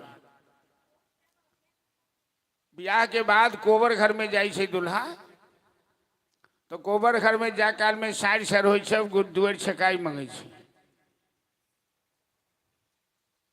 तो राम जी के पास कुछ नहीं रहा। मिथिलानी सब कहलखिन कि द्वार के छकाई ने गए पहले चुकबियो यो रघुवंशी लाला। कोहबर में सीधे जैनी जाओ। राम जी कहलखिन हम तो बाबा जी के संगे आयल छे, हमारा पास कुछ नहीं है। कहलखिन कोनो हर्जा नहीं मिथिलानी सब, यदि यहाँ के पास ढेउआ कौड़ी नहीं है तो दूसरो उपाय है। दोसर की उपाय है तो अपना बहिनिया सा हमर भैया के बियाहू ओ रघुवंशी लाला। गाली पढ़, बहुत गाली पढ़ल छी। अपना हजमनिया से हमर हजमा के बियाहू, हमर कक्का के बियाहू, आदि आदि। केवट के देवल किछ नहीं। लेकिन आप तो राम जी के धर्म पत्नी संग थी। धर्म पत्नी जो संग में हुई थी तो पुरुष के प्रतिष्ठा कखनो दाव पर नहीं लगी थी, बचा ले थी। जनक जी ये वरुण देवता के देल अंगूठी जानकी के खोइछ में देने रहथिन जा काल में, वो करोड़ों की संपत्ति छे। तुरंत निकाल के जानकी राम जी के दरखिन जी केवट के दो दियो। ई नहीं बहुत महिला के जो पति भरना पड़ जाए तो पड़ जाए, लेकिन हम गहना नहीं दे सके, दुका के लाइए दो दे। तो कह हो कृपा कल सरकार कि बहुत काल मैं किन्ह मजूरी, आज दिन विधि बनी भल भूरी। अब कछुनाथ न चाहिए मोरे, दीन दयालु अनुग्रह तोरे। सरकार ये जीव एक जन्म से नहीं, हम लोग एक जन्म से नहीं, न जाने कितने जन्मों से मजदूरी करते आ रहे हैं, कभी पेट नहीं भरा। लेकिन आज विधाता ने हमें जन्म जन्मांतर की मजदूरी एक साथ में दे दी है। प्रभु राम के दर्शन से हमें सब कुछ मिल गया है। सरकार ये अंगूठी जानकी मैया के हाथ में शोभा देती है, हमें नहीं चाहिए। जरा विचार कीजिए, केवट कितना बड़ा त्याग कर रहा है। गरीब है, नौका चलाकर परिवार को चला रहा है। यदि अंगूठी ले लेता तो उसकी आधी औलाद बैठकर खाता। केवट कहता है नहीं नहीं, हमें नहीं चाहिए। जहां त्याग है वही परमात्मा का वास है। केवट लक्ष्मण जी के चिढ़ावल के भाषा बदलखिन। जखने राम जी कहलखिन केवट तुम पारिश्रमिक ले लो, तो केवट कहे सरकार केहन बात करी छी हैं यो। अरे नाई से न नाई ले तो धोबी से न धोबी ले। नाई से नाई नहीं ले छे, धोबी से धोबी नहीं ले छे, तो मल्लाहो मल्लाह से नहीं ले छे। मल्लाह कहीं मल्लाहों से मल्लाही लेता है भैया, मजदूर कहीं मजदूरों से मजदूरी लेता है भैया। लक्ष्मण तो पाछा में छथिन, बड़ा खिसिया है। तुरंत धनुष बाण उठा के बट जवान संभाल के बोल, हम सूर्यवंशी क्षत्रिय हैं, तू हमें मलाहा कहते हो किस आधार पर? केवट कहते हैं, ये छोटे सरकार, अरे तुम तो क्षत्रिय हो, लेकिन तुम्हारे बड़े भैया क्षत्रिय नहीं है, ये तो पकिया मलाह हैं। हम तो नकली मलाह हो सकते, लेकिन ये असली मलाह है। कैसे? तो मैं इस छोटी से नदी के मल्लाह, ये भवसागर के मल्लाह, मैंने नदी को पार उतारा है, भवसागर पार लगा देना। ये तो भवसागर के माला है। बोल भक्तराज केवट की सरकार। ये मजदूरी रहने दीजिए, बस भवसागर पार कर देना। इस संसार में हम नहीं आना चाहते। भगवान के सामने कभी भी दुनियादारी मत मांग करो। बेटा बेटी धन दौलत वो तो बिना मांगे दे देते हैं। एक चीज वो मांगने के बाद देते हैं, भक्ति देते हैं मांगने के बाद। और भक्ति मिल गई तो भवसागर से बेड़ा पार होता है। केवट से विदाई लेकर राम भरद्वाज मुनि के आश्रम में आए। अब हम राम कथा के जल्दी प्रणाम करें तो विश्राम करो। राम कथा तो बड़ा विस्तार से हमरा कृष्ण जन्म महोत्सव में चलवा के, और बड़ा राम कथा के जखन छोड़ दी छी तो बड़ा हृदय में चोट पहुंची है। लेकिन राम कथा में नहीं बैसल छी, भागवत कथा में बैसल छी। अब भगवान कृष्ण की कथा में चलो। राम जी भरद्वाज मुनि के आश्रम में एक रात विश्राम किए। उनसे विदाई लेकर वाल्मीकि के आश्रम में है। वाल्मीकि जानते हैं ये चंबल घाटी का डाकू, रत्नाकर नाम का डाकू, और सत्संग के प्रभाव से रत्नाकर डाकू महान कवि वाल्मीकि बन गए। आज राम उनके आश्रम में गए हैं, वाल्मीकि जी के साथ सत्संग हुआ। राम ने वाल्मीकि जी से पूछा कि गुरुदेव, हमें 14 साल जंगल में रहना है, कोई ऐसा स्थान बताइए जहां हम शांति से रह सकें। क्योंकि जंगल का अनुभव जंगल में रहने वालों को होता है। तो वाल्मीकि ने राम जी को कहा कि राम, तुम तो सबके मार्गदर्शना हो, तो भक्तों को मार्गदर्शक है। आप तो सबका मार्गदर्शक हैं, आपका मार्गदर्शक कौन करेगा? आपने पूछ दिया है तो मैं बताता हूं। यहां से थोड़ी दूर पर चित्रकूट है, जहां मंदाकिनी गंगा बहती है। और चित्रकूट में जाने के बाद चित्त स्थिर हो जाता है, मन शांत हो जाता है, आप वहीं निवास करें। राम जी चित्रकूट में आए। निषाद राज ने सुंदर कुटिया बनाई। निषाद राज लौटकर घर आए। राम लक्ष्मण जानकी वहीं निवास करने लगे। इधर दशरथ जी का अंतिम संस्कार करने के बाद आम सभा लगी अयोध्या में, गुरु वशिष्ठ की अध्यक्षता में। और गुरु वशिष्ठ ने आदेश दिया कि भरत, दशरथ के वचन के अनुसार अयोध्या के सिंहासन पर तुम्हें बैठना चाहिए जब तक राम लौट कर नहीं आ जाते। भरत ने उठकर कहा, गुरुदेव क्षमा कीजिएगा, आज तक हम चारों भाई आपके सामने जबान नहीं खोले। आज मजबूरन हमें बोलना पड़ रहा है कि मेरे जैसा पापी उस अयोध्या के सिंहासन पर, जिस पर कभी राजा हरिश्चंद्र, जिस पर कभी राजा मानधाता, जिस पर कभी राजा रघु, राजा दिलीप, राजा भगीरथ बैठा करते थे, मेरे जैसा पापी उस सिंहासन पर जिस दिन बैठेगा ये धरती रसातल में चली जाएगी। मैं केकई का पुत्र हूं, मैं बड़ा पापी हूं, हमें अयोध्या का सिंहासन नहीं चाहिए गुरुदेव। मैं तो कल प्रातःकाल चित्रकूट की यात्रा करूंगा, भैया राम से क्षमा मांगूंगा, उन्हें वापस लौटा कर लाऊंगा, तभी मेरा प्रायश्चित होगा। प्रेम नदी की धारा हमेशा उल्टी बहती है। अभी तक तो सारे अयोध्यावासी के मन में एक ही भावना थी कि भरत भी सिंहासन पर बैठ जाए तो बात बन जाएगी। जब भरत ने चित्रकूट यात्रा का प्रस्ताव दिया तो सबके मन में एक भाव जागा कि हम भी चित्रकूट चलेंगे, तो हम भी चित्रकूट चलेंगे, राम का दर्शन करेंगे। और की बात छोड़िए, गुरु वशिष्ठ का हृदय भी दहलने लगा राम से मिलने के लिए। और केकई के ऊपर से विघ्नेश्वरी देवी का प्रभाव हट गया। केकई कहती है, मैंने राम को वनवास भेजा है, मैं ही राम को लाऊंगी मना करके, मैं भी चलूंगी। सारे अयोध्या वासियों के साथ भरत जी की चित्रकूट की यात्रा करते हैं। बड़ा गंभीर विषय है ये सब। भरत जी का रास्ते में कैसा स्वागत होता है, आदिवासी सब किस तरह से स्वागत करते हैं। एक जगह लड़ाई की संभावना बन जाती है।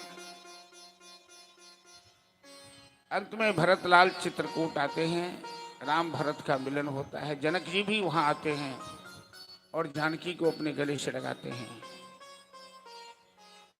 सभा लगी और सभा में वशिष्ठ जी ने प्रस्ताव रखा कि राम, भरत तुम्हें वापस लेने आया है, उस संकोच के कारण तुम्हारे सामने बोल नहीं रहा है।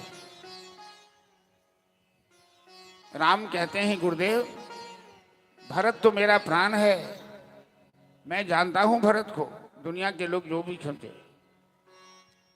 और भरत की बात मैं कभी टाल नहीं सकता हूं। भरत जो कहेगा मैं करने को तैयार हूं। अयोध्या की सारी प्रजा तालियां पीटने लगे कि भरत तो राम को लेने आए हैं। राम जी कहते हैं, भरत की बात मैं टाल नहीं सकता। इसका मतलब है कि राम जी अयोध्या लौट चले। लेकिन राम जी ने एक शर्त रख दी कि भरत विवेक पूर्वक निर्णय लेकर हमें सुनाए कि हमें करना क्या है। धर्म की गति बड़ी प्रबल होती है। एक विवेक शब्द रख दिया सामने, और जिसका इतना अर्थ, लंबा अर्थ लगा भरत जी को कि भैया राम कहना चाहते हैं कि जिस आदर्श के, धर्म के पालन के लिए सूर्यवंशीय राजा हरिश्चंद्र डोम के घर नौकरी किए, अपने आप को बेच दिया, लेकिन धर्म का त्याग नहीं किया। सूर्यवंशीय राजा शिवी एक कबूतर की रक्षा के लिए अपने पूरे शरीर का मांस काटकर तौल दिया तराजू पर। महाराज रघु ने अपना सर्वस्व दान कर दिया और दशरथ जी ने प्राण त्याग दिया, पर वचन का त्याग नहीं किया। तो क्या हम सूर्यवंशी होकर छोटे से राज के सुख के लिए अपना धर्म का त्याग कर सकते हैं?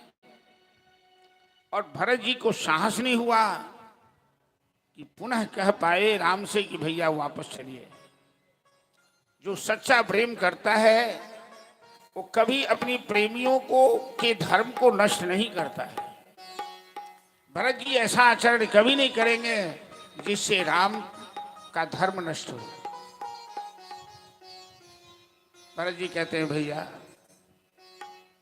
मेरे पास तो कोई सहारा नहीं है अयोध्या में जीने का, तो आप अपने चरण की का खड़ाम हमें दे दीजिए, पादुका दे दीजिए। निषाद राज ने जो खड़ाम राम जी को दिया था वो भी भरत जी मांग लिए। अयोध्या लौट कर आए, उस सिंहासन पर राम जी की पादुका का अभिषेक किया। 14 साल भरत मात्र एक गिलास दूध और कुछ फल खा के जीवन यापन किया। अयोध्या की प्रजा की सेवा की दिन में, और रात में नंदी गांव में जाकर विश्राम करते थे। न परिवार से मिलना है, न माँ से मिलना है, अर्जन परिजन से मिलना है, राम राम जपते रहते। ये है भरत का त्याग। 12 साल तक राम चित्रकूट में रहे। और जानकी को लगा कि अयोध्या से अच्छा है यहाँ। मेरे राम जी राजा बन जाते तो हमसे मिलते भी नहीं कभी। राजा को फुर्सत कहाँ होती है। जिस आदमी के पास जितना फैलाव हो, जितना प्रपंच हो, वो उतना व्यस्त हो जाता है। तो परिवार के लोग नाराज रहते हैं। इनको खाने की फुर्सत नहीं है, घर में समय देने की फुर्सत नहीं है। चित्रकूट में तो राम जानकी हमेशा साथ रहते हैं, तो बड़ा आनंद आ रहा है। लेकिन राम तो लीला करने आए हैं। तो 12 साल के बाद राम ने चित्रकूट का त्याग किया। चित्रकूट में तो जीवन में कष्ट नहीं हो सकता। अब जिस स्थान पर राम जाना चाहते हैं उस स्थान पर कष्ट ही कष्ट है। दंडकारण्य में, पंचवटी में, जो वर्तमान में महाराष्ट्र में पड़ता है। अगस्त ऋषि के आश्रम में गए। सती अनसुईया के साथ सीता का सत्संग हुआ। अत्रि मुनि के आश्रम में, अगस्त के आश्रम में गए। पंचवटी में राम ने निवास बनाया। लक्ष्मण जी जंगल से फूल और फल लेने गए थे, तो राम ने इस बीच में लीला की। असली सीता अग्नि में प्रवेश कर गई और सीता का प्रतिबिंब, नकली सीता बाहर बैठी है। लक्ष्मण जी समझ नहीं पाए। राम ने कहा कि तुम बाबक मह करो निवासा, तुम अग्नि में वास करो जब तक राक्षसों का नाश कर लेता हो, फिर अग्नि से तुम प्रकट हो जाना। इसीलिए सीता की अग्नि परीक्षा हुई लंका में। अब शूर्पणखा रावण की बहन आई। लक्ष्मण जी ने उसकी नाक कान काटे। मौसेरा भाई रावण का खरदूषण, जो रावण जैसा बलवान था, 14,000 सेना लेकर राम पर आक्रमण किया। राम ने उसका विनाश किया। शूर्पणखा रावण के पास गई। रावण मामा मारीच के साथ आया, साधु का वेश बनाकर, और मृग मारीच बन के, मारीच सोने का मृग बनकर आया। मायापति राम के सामने अपनी माया दिखाना शुरू किया। सत्संग करने वाले इस रहस्य को समझते हैं, और जो नहीं सत्संग करते उनकी समझ में ये बात आती नहीं कि राम जी माया मृग के पीछे क्यों दौड़े। साधु वेश बनाकर रावण ने जानकी का हरण किया। राम ने मारीच का वध किया। मारीच की आवाज सुनकर लक्ष्मण आश्रम त्याग किए, तो रावण ने सीता का हरण किया। गीधराज जटायु रावण से बराबर का मुकाबला किया। कपटी रावण ने जटायु के पांख काट डाले। जटायु धराशायी हुआ। रावण सीता को लेकर लंका गया। राम जी अब कुटिया में सीता को न पाकर सीता के वियोग में इतना रोए कि रे रे वृक्षाः पर्वतस्था गिरिगहन लता वायुना विद्यमाना रामोऽहं व्याकुलात्मा दशरथ तनयः शोक शुक्रेण दग्धः बिंबोष्ठी चारुनेत्रा सुविपुलजघना बद्धनागेन्द्र कांची हा सीता घेन नीता मम हृदय गता को भवान् केन दृष्टा। सीता के वियोग में राम जी ने ऐसा नाटक किया कि जड़ चेतन सब रो पड़ा, धरती आसमान। लक्ष्मण जी के लगलन की भैया के माथा डिस्टर्ब हो गलन भाभी के वियोग में। लक्ष्मण जी कहे छथिन भैया हम सब सूर्यवंशी सी पत्नी के वियोग में एना कन्याई शोभा नहीं दी है। राम जी कहलखिन लक्ष्मण तुम नहीं समझोगे कि मैं क्यों रो रहा हूं। मैं तो दुनिया को शिक्षा दे रहा हूं कि एक पत्नी की रक्षा करना बड़ा कठिन काम है। जब राम जी जंगल में आए तो ऋषि मुनि के मन में गलत भाव आ गया कि मेरे भगवान ही पत्नी के साथ हनीमून मना रहे हैं तो हम लोग भी शादी करेंगे। तो सब मीटिंग करके निर्णय लिया कि हम लोग विवाह करेंगे, लड़की कहाँ से आएगी, तो एक एक पत्थर ले चलेंगे, राम जी के चरण में सटा देंगे, वो पत्थर स्त्री बन जाएगी, ब्याह कर लेंगे। इसी बीच में राम जी ने सीता का हरण करवा दिया। अब इतने रोए कि ऋषि मुनि का दिमाग ठंडा हो गया, जो बाप रे बाप, राम जी की पत्नी को छुड़ा के ले जा सकता है तो हमारी पत्नी को कहाँ छोड़ेगा। शादी विवाह करना अच्छी बात नहीं, राम जी का नाटक तो राम ही जी जाने। होना पत्नी के वियोग बड़ा खराब हो ने। एक नौजवान रोज कथा सुन जाए, लेकिन कथा समाप्ति से 1 घंटा पहले घर चल जाए, तो व्यास जी के तो नजर में रही छी जे के रोज कथा सुना भैया। एक दिन नौजवान से पूछलखिन, यो अहाँ तो कथा रोज सुनी छी, बढ़िया बात है, लेकिन 1 घंटा पहले क्या चल जाई छी।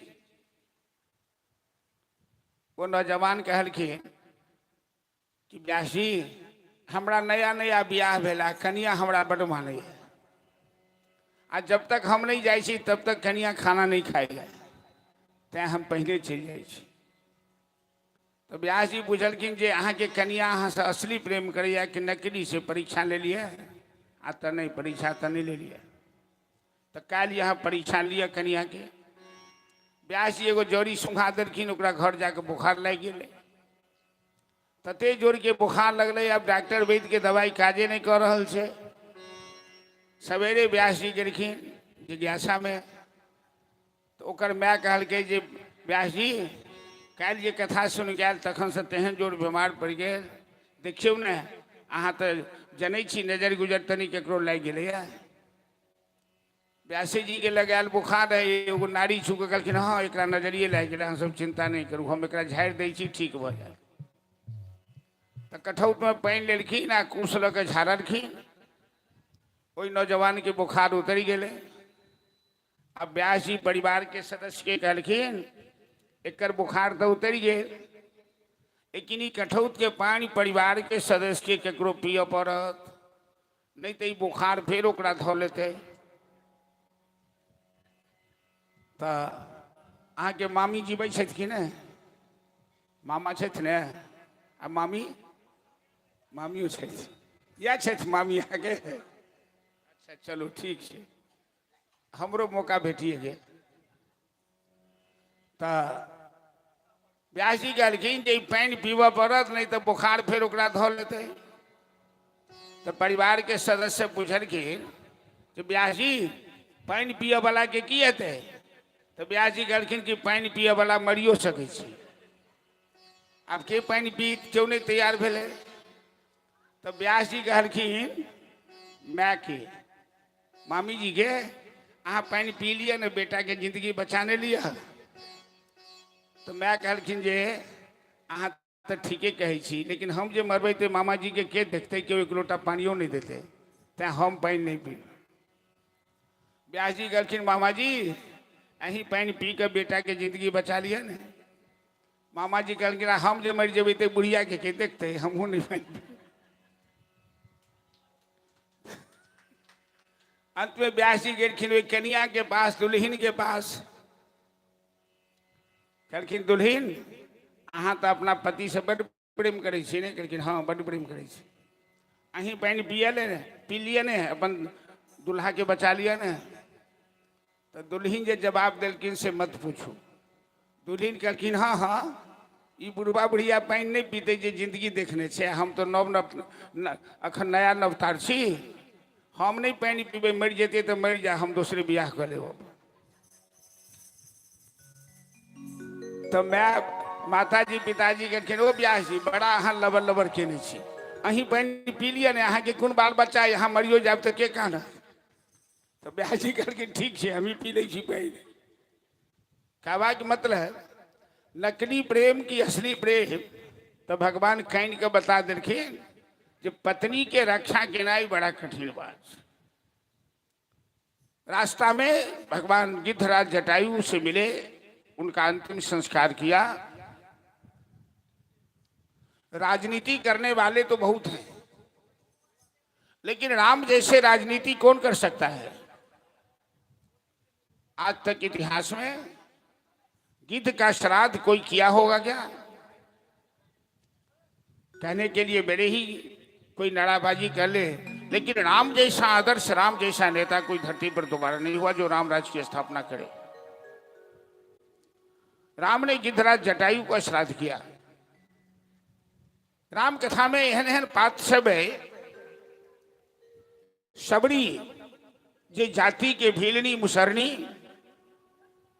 मतंग ऋषि के शिष्या, बड़का बड़का ऋषि मुनि सब अरखिन राम जी के कहलखिन सरकार हमरा आश्रम में चलू, हमरा आश्रम में चलू। राम जी कहलखिन कि मैं सबसे पहले सबरी के आश्रम में जाऊंगा। क्यों? सुखदेव जी राजा परीक्षित से कथा सुनाते हुए कहते हैं कि महाराज, जो प्रेम सबरी के दिल में है राम जी के प्रति, सबरी जवानी अवस्था में घर छोड़कर भाग आई, मतंग ऋषि से दीक्षा ली और राम की प्रतीक्षा में अपना समय बिता रही है। आज राम जी बड़े बड़े ऋषि मुनियों के आग्रह को ठुकराकर सबरी के आश्रम में जा रहे हैं, क्योंकि सबरी के अंदर जो राम जी के दर्शन की लालसा है, जो भाव है, वो किसी के अंदर नहीं था। भजन के माध्यम से श्रवण कीजिए।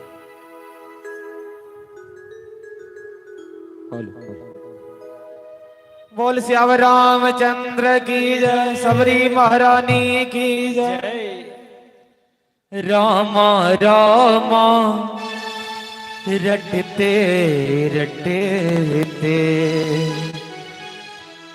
बीती रे ओ मरिया, रामा रामा रटते रटते बीती रे ओ मरिया, रामा रामा रटते रटते बीती रे ओ मरिया, रामा रामा रटते रटते बीती रे ओ मरिया।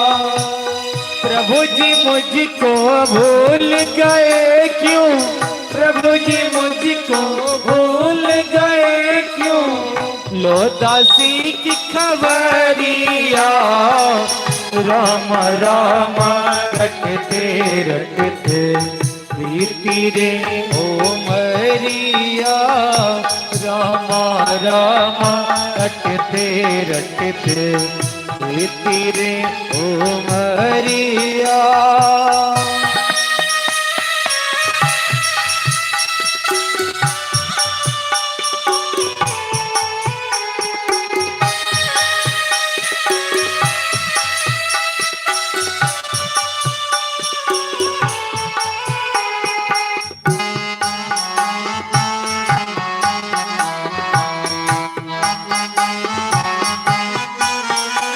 जय हो।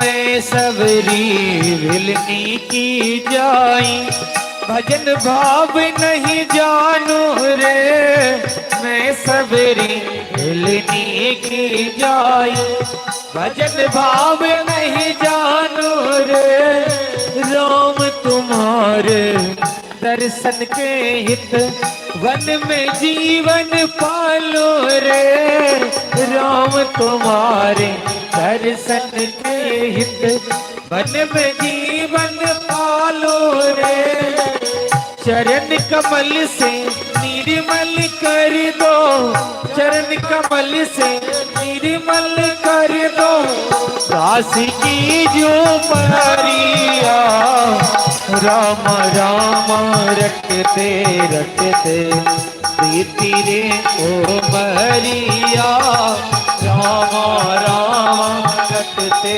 रटते बीती रे ओ मरिया।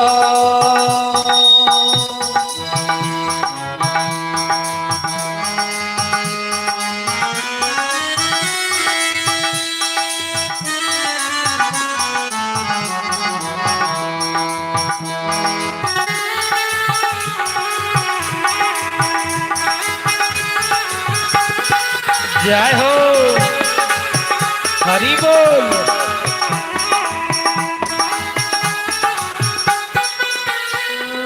रोज सवेरे वन में जाकर रास्ता साफ मैं करती हूँ। रोज सवेरे वन में जाकर रास्ता साफ मैं करती हूँ। अपने प्रभु के कारण वन से चुन चुन कर फल लाते हो। अपने प्रभु के कारण वन से चुन चुन कर फल लाते हो।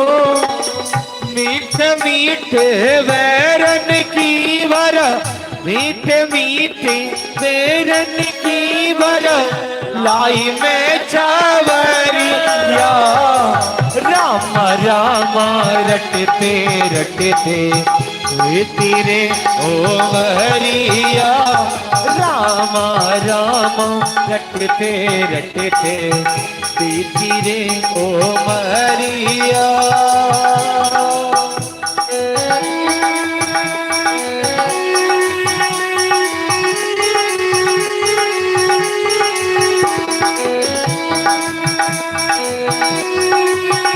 जय हो।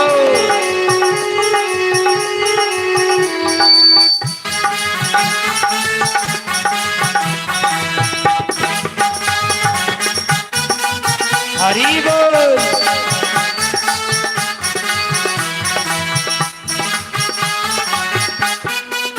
ओ नाथ तुम्हारे दर्शन के हित मैं अभिलाष किनारी हूँ। नाथ तुम्हारे दर्शन के हित मैं अभिलाष किनारी हूँ। दर्शन बिन तो रहना दर से दिल की बड़ी दुखियारी हो। दर्शन बिन तो रहना दर से दिल की बड़ी दुखियारी हो। मुझको दर्शन दे दो दया में, मुझको दर्शन दे दो दया में। डालो मोती नजरिया। राम राम रटते रटते तेरे ओम हरिया। राम राम रटते रटते तेरे ओम हरिया। प्रभु जी मुझको भूल गए क्यों, प्रभु जी मुझको भूल गए क्यों। लो दासी की खबरिया। राम राम रटते रटते तेरे ओम हरिया। राम राम रटते रटते तेरे ओम हरिया। राम राम रटते रटते तेरे ओम हरिया। बोल सबरी महारानी की जय। सबरी के आश्रम प्रभु आए, मुनि के बचन मानि भनवाए। सरसी लोचन बाहु विशाला, जटा मुकुट उर सिर बनमाला।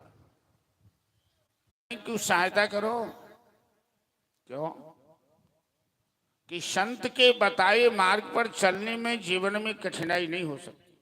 साधु ते होए न कारज हानि। सबरी ने कहा प्रभु बगल में किष्किंधा नगर है, जहां के राजा बाली हैं, बड़ा बलवान है। लेकिन बाली ने अपने छोटे भाई सुग्रीव का धन वैभव सब हरण कर लिया है, पत्नी तक छीन लिया है। और सुग्रीव के मित्र हैं हनुमान जी। आप सुग्रीव से मित्रता कीजिए, जरा सोच सकते हैं। सीता का हरण रावण ने किया है,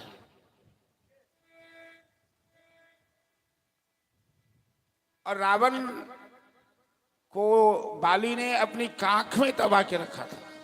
इतना बलवान है बाली। लेकिन शबरी राम जी को बाली के पास नहीं, सुग्रीव के पास भेजा है।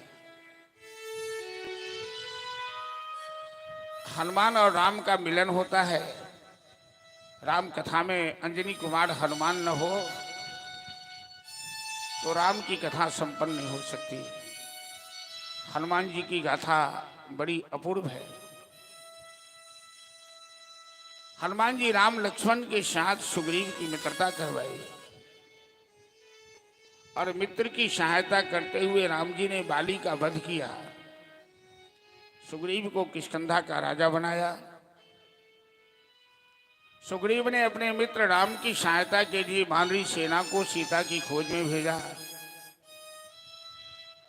हनुमान जी 100 योजन सागर पार कर लंका गए, माता सीता का दर्शन पाया, सीता से आशीर्वाद प्राप्त किया।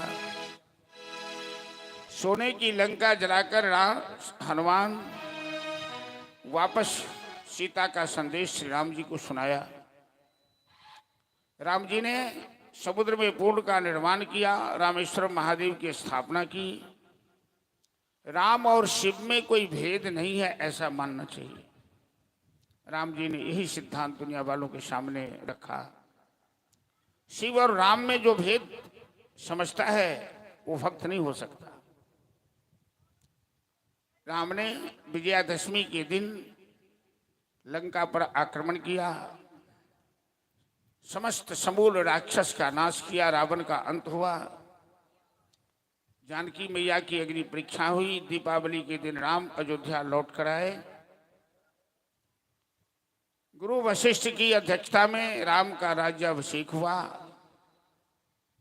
और श्री राम ने राम राज्य की स्थापना की। चरितम रघुनाथस्य शतकोटि प्रविस्तरम एकैकम अक्षरम पुंसाम महापातक नाशनम। रघुनाथ जी का चरित्र अति पावन है, निर्मल है, जिनका गान करने से, जिनका श्रवण करने से जन्म जन्मांतर के पाप नष्ट हो जाते, भवसागर से मेरा पार हो जाता है। चलिए एक भजन बड़ा लोक प्यारा है जो आप लोग सुन लीजिए, इसके बाद कृष्ण कथा में चलेंगे। कि जब राम जी लंका पर आक्रमण करने जा रहे थे वानरी सेना लेकर, राम जी की सेना चली तो आप लोग मंदिर पर भी कथा हुई तो ये भजन बड़ा उत्साह से लोगों ने सुना था। तो चलिए भजन श्रवण कर लिया कि राम जी की सेना चली और राम कथा के हम सब प्रणाम को आगू कथा को बढ़ाए, आगू कृष्ण कथा में प्रवेश करें। और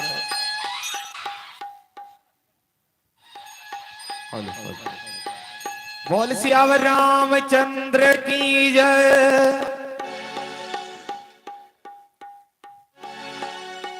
ई भजन प्रारंभ करे से पूर्व हम सब श्रोता भक्तगण से आग्रह करब, जखन जखन हर हर महादेव के नारा लगत सब आदमी अपन दुनू हाथ उठा कर प्रेम से हर हर महादेव के नारा लगेबे। कैले कि हर हर महादेव के नारा लगेला से सब पाप के नाश होई छै। ताई सब आदमी जोर से प्रेम से दोनों हाथ उठाकर नारा लगेबे और भजन में संग देवे। हर हर महादेव,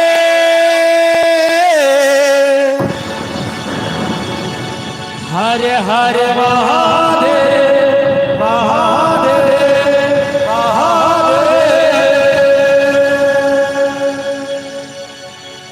जय भवानी जय भवानी जय भवानी जय, जय भवानी जय भवानी जय भवानी जय। बोलो जय भवानी जय भवानी जय भवानी जय, जय भवानी जय भवानी जय भवानी जय। पापियों के नाश को, धर्म के प्रकाश को, पापियों के नाश को, धर्म के प्रकाश को राम जी की सेना चली, मेरे राम जी की सेना चली, ओ मेरे राम जी की सेना चली, मेरे राम जी की सेना चली। पाप अनाचार में, घोर अंधकार में, पाप अनाचार में, घोर अंधकार में एक नई ज्योति जले, मेरे राम जी की सेना चले, ओ मेरे राम जी की सेना चले, मेरे राम जी की सेना चले। हर हर महादेव, हर हर महादेव, हर हर महादेव, हर हर महादेव।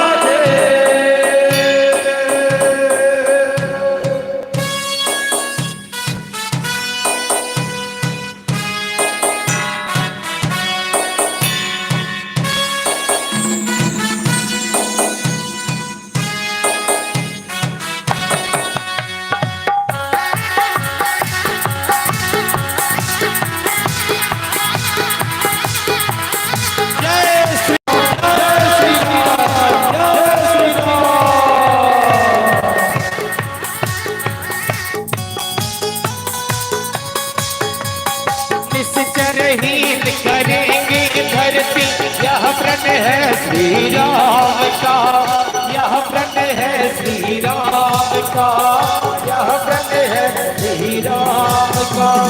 जब तक काम न पूर्ण होगा, तब नहीं विश्राम का, नाम नहीं विश्राम का, नाम नहीं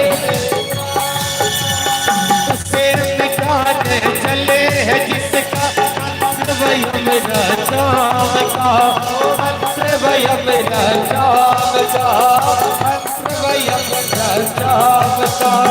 समय आज चला निकट राम और रावण के संग्राम का, रावण के संग्राम का, रावण के संग्राम का।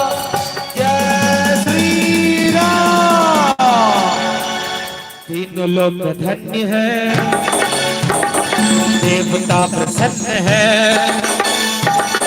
तीनों लोग धन्य है, देवता प्रसन्न है, आज मनोकामना फली, मेरे राम जी की सेना चले, मेरे राम जी की सेना चले, मेरे राम जी की सेना चले।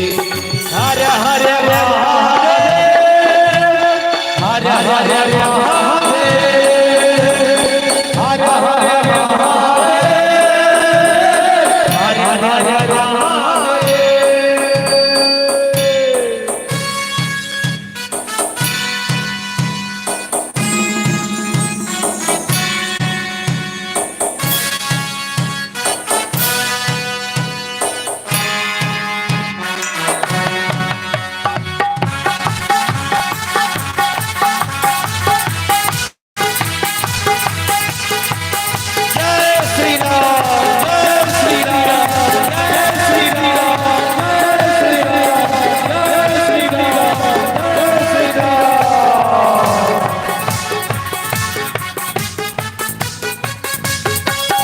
रामचंद्र जी के संग लक्ष्मण कर मेले करवान चले, कर मेले करवान चले, हो कर मेले करवान चले।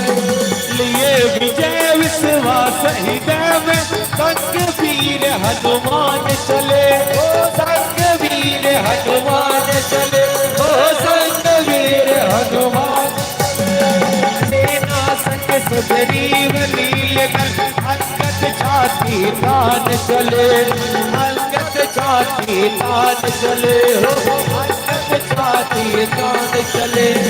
उसे बचाए कान जिसका वध करने भगवान चले, हो वध करने भगवान चले, हो वध करने श्री राम चले।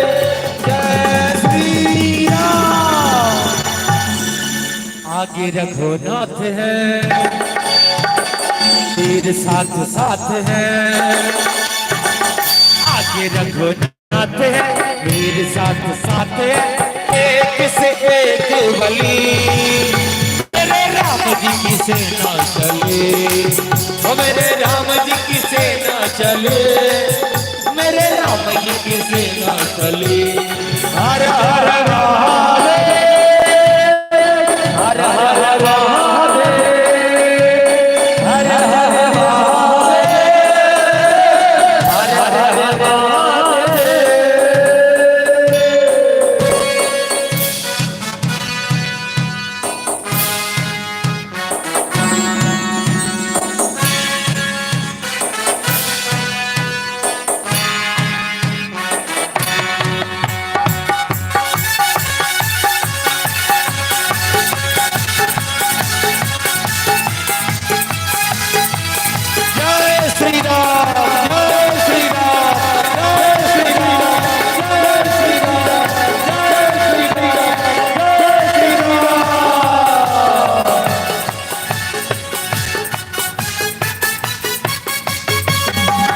लंका पर डेरा डाले, जब महासागर पार हो, जब महासागर पार हो, जब महासागर पार हो, कब हो सफल अभियान हमारा, कब सपना साकार हो, कब सपना साकार हो, कब सपना साकार हो।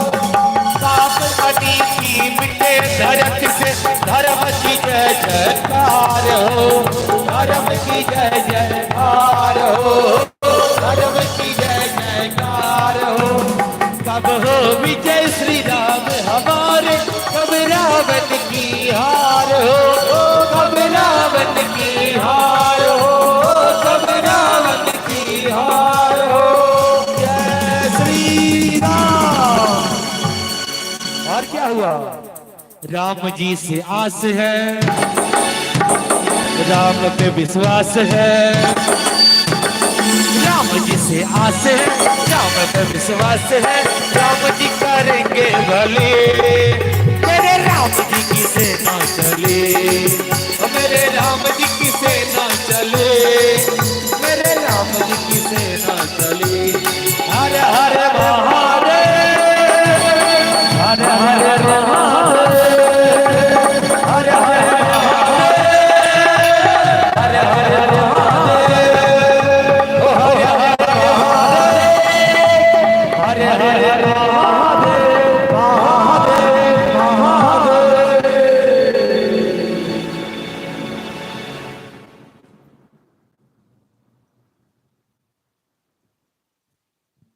श्री राधे। चलो ये हर हर महादेव के भजन पर टिंकू जी के धर्म पत्नी जी की तरफ से 201 रुपया के पुरस्कार ले, एक बार सब आदमी कहीं जोरदार ताली बजा दे। बहुत बहुत धन्यवाद। वाह, पुरुष से ज्यादा जोश महिले में। देखिए राम जी की सेना के जोश तो देखलिए डेरामपुर में। अब हम लोग राम कथा को प्रणाम कर, भागवत में 12 स्कंद हैं। अमर कुमार सिंह जी, टैक्स अध्यक्ष अमर कुमार सिंह जी की तरफ से 101 रुपए के पुरस्कार ले, इनको नम्र कनी जोरदार ताली बजा दे भाई। बहुत बहुत धन्यवाद।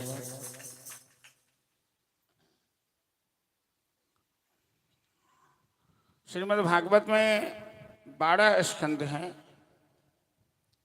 9वें स्कंद में राम जी की कथा हुई है। 10वें स्कंद से श्री कृष्ण की कथा प्रारंभ होती है। सुखदेव जी 10वें स्कंद में प्रवेश किए हैं। राजा परीक्षित मुख्य जजमान के रूप में, श्रोता के रूप में उपस्थित हैं। और राजा परीक्षित ने हाथ जोड़कर सुखदेव जी से कहा कि गुरुदेव, कथितो वंश विस्तार भवता शशि सूर्ययो राज्ञो जुभे वंशानां चरितम परमाद्भुतम। आपने सूर्यवंश, चंद्रवंश अनेक राजाओं की कथा सुनाई है। अब हमें जदुवंश शिरोमणि भगवान कृष्ण की कथा सुननी है। गुरुदेव, हमें भगवान कृष्ण के अवतार की कथा सुनाइए, जो सुनने के लिए हम लालायित हैं। सुखदेव जी बड़े प्रबुद्ध वक्ता हैं, परमहंस हैं। भगवान के जितने अवतार हैं उसमें प्रमुख 2 अवतार हैं, रामावतार, कृष्णावतार। राम मर्यादा पुरुषोत्तम है तो कृष्ण लीला पुरुषोत्तम है। राम का चरित्र मानव के जीवन में अनुकरणीय है तो कृष्ण की वाणी जीवन में अनुकरणीय है। कृष्ण के चरित्र का अनुकरण कोई नहीं कर सकता, क्योंकि कृष्ण की समस्त लीला ऐश्वर्य लीला है और भगवान के ऐश्वर्य भगवान में ही शोभा देता है, किसी और में नहीं।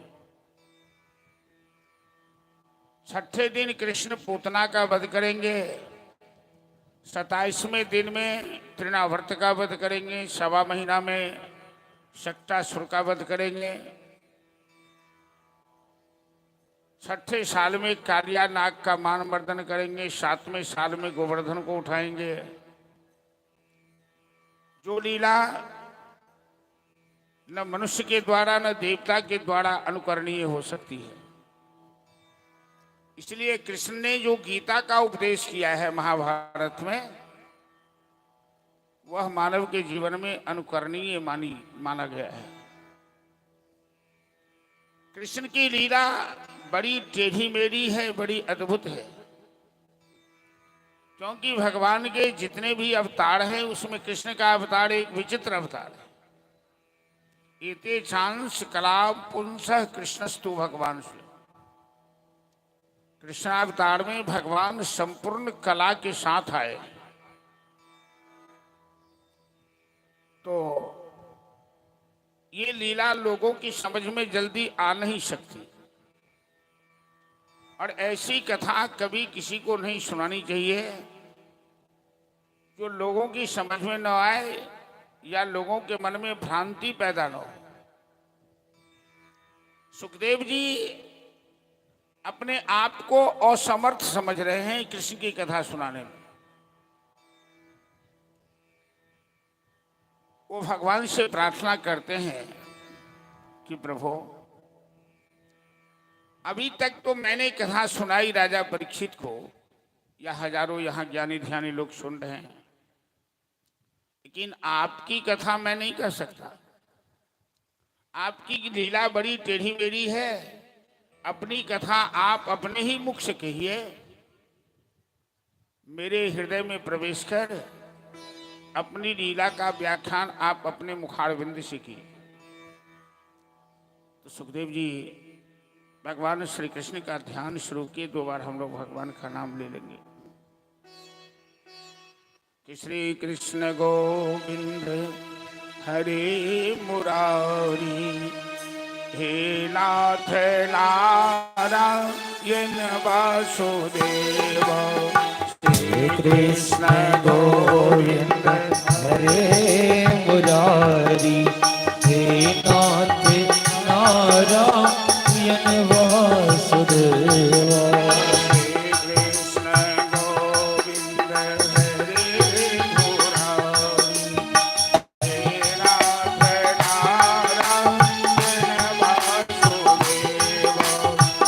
कृष्ण गोविंद हरे मुरारी, हे नाथ नारायण वासुदेव।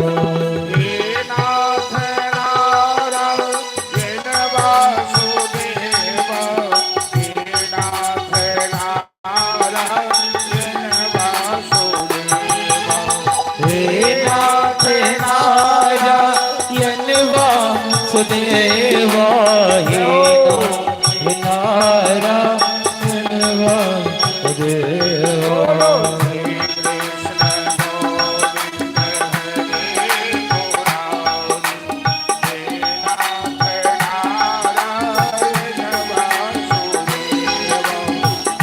कृष्ण गोविंद हरे मुरारी, हे नारायण हो स्वामी जय हो।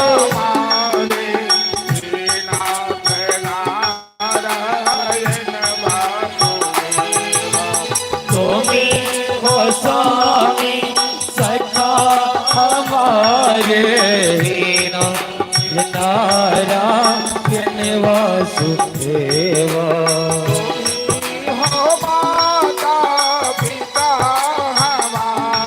जय हो।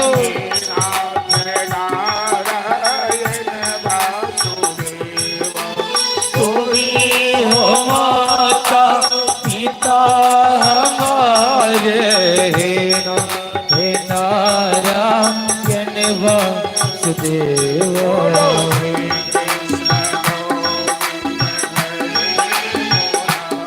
हरि बोल।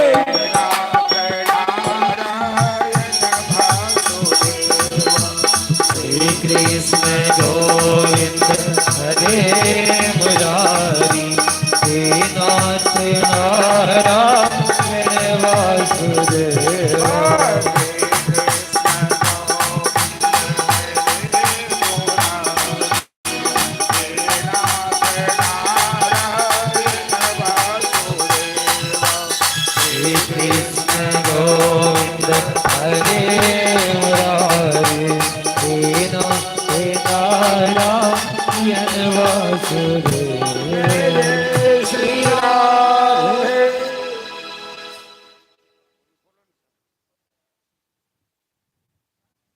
भगवान सुखदेव जी ने भगवान श्री कृष्ण का ध्यान किया।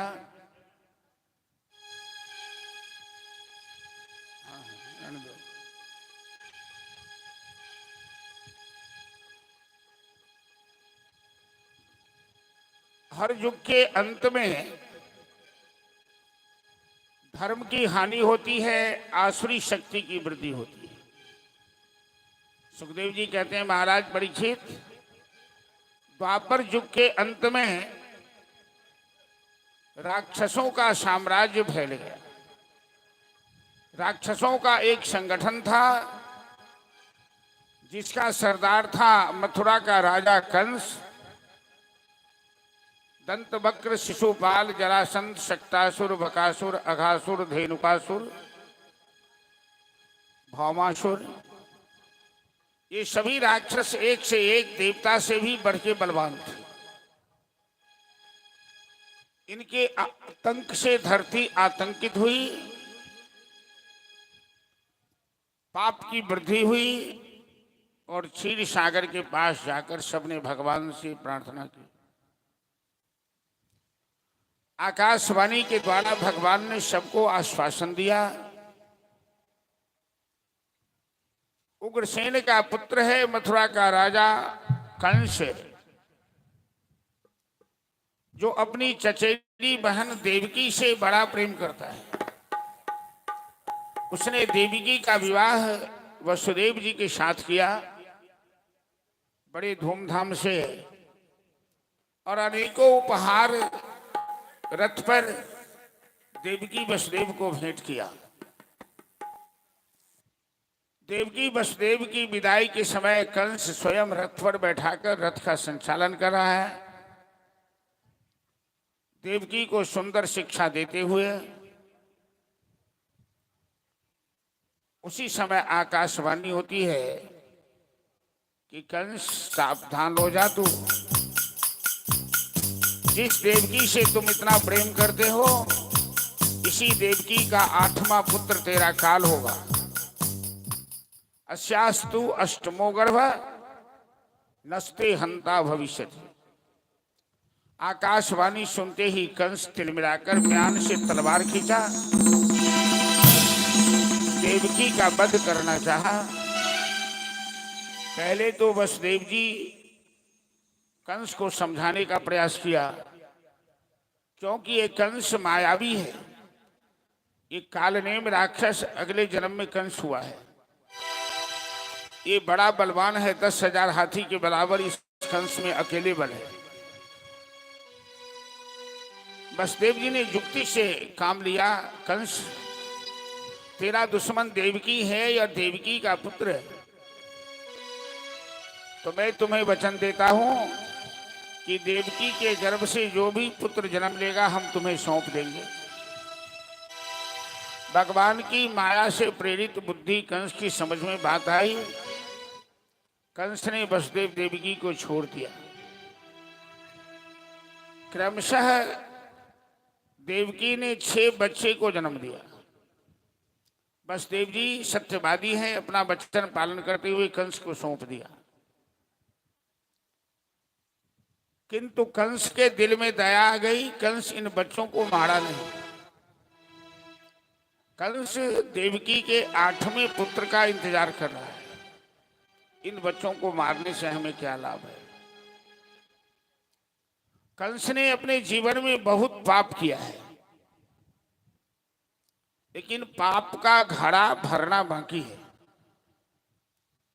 और भगवान पापियों को तब दंड देते हैं जब उसके पाप का घड़ा भरता है।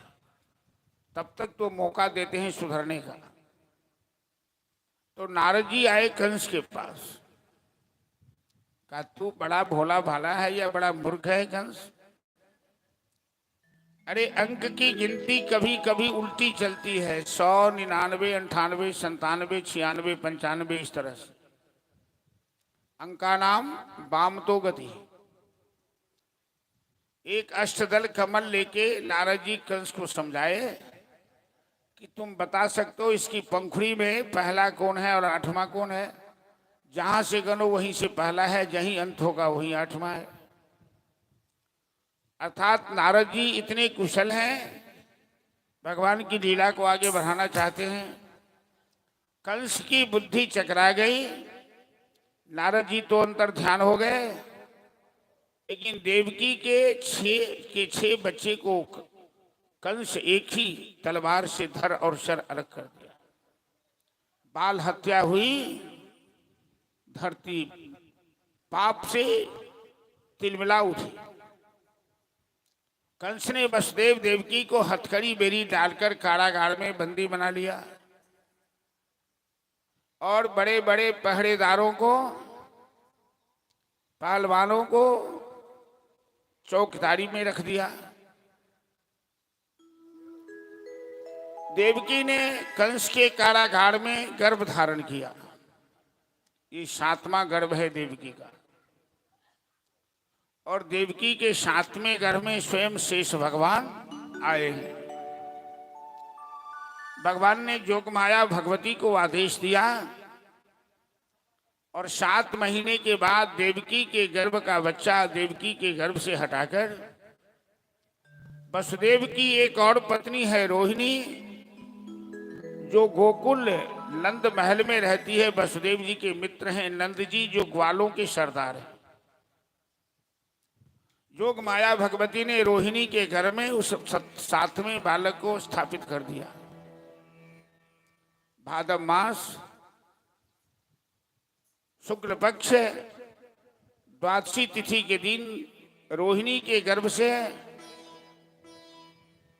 बलराम जी का जन्म होता है। लेकिन आश्चर्य की बात है कि महीनों बीत गए, ये बच्चा आंखें नहीं खोलता है, आंख बंद किए हुए। लोगों को शंका हुई कि ये सूरदास होगा कि अंधा होगा। संजोग से शांडिल्य मुनि आए। मैया यशोदा शांडिल्य मुनि से पूछती हैं कि बाबा ये बालक का भविष्य जरा बताइए, कैसा होगा। ध्यान लगाकर शांडिल्य मुनि कहते हैं, नंद रानी ये बालक तो बड़ा ही शूरवीर होगा। ये आंखें बंद इसलिए किए हुए है कि इसके इष्ट देव आने वाले हैं, यशोदा के गर्भ से जन्म लेने वाले हैं। यशोदा की उम्र 80 वर्ष की है, अभी तक कोई संतान नहीं है। इस उम्र में यशोदा को पुत्र होगा, ये लोगों को विश्वास नहीं हो रहा है। शांडिल्य मुनि कहते हैं कि मेरी भविष्यवाणी तो यही बता रही है कि यशोदा के गर्भ से अद्भुत बालक जन्म लेने वाला है। इसके लिए सारे गोकुल वासियों को अपना अपना पुण्य समर्पित करना होगा। शांडिल्य मुनि तो भविष्यवाणी करके चले गए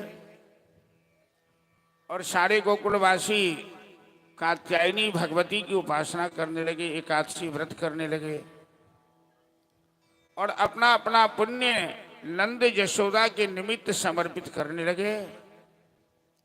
सबके अंदर एक ही विश्वास है, एक ही भावना है कि यशोदा के गर्भ से परमानंद श्री कृष्णचंद्र का आगमन हो।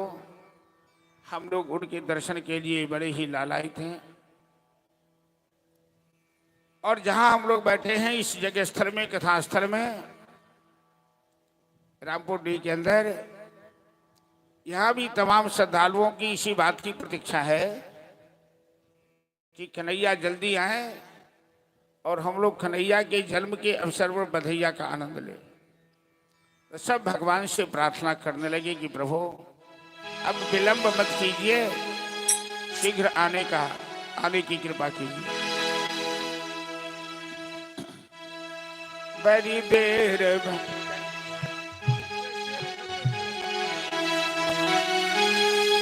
बड़ी देर भई नंद लाला, तेरी राह तके ब्रजवाला।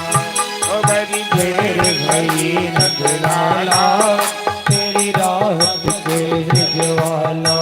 ओ बड़ी देर भई नंद लाला, तेरी राह तके ब्रजवाला। ओ बड़ी देर भई नंद लाला, तेरी राह तके ब्रजवाला। बाल बाल से पूछे, बाल बाल किससे पूछे, कहाँ है मुरली वाला रे। बड़ी देर भई नंद लाला, तेरी राह तके ब्रजवाला। हरि देर भई नंद लाला, तेरी राह तके ब्रजवाला। हेलो हेलो, आवाज कम गेल, आवाज नहीं बढ़ल दो।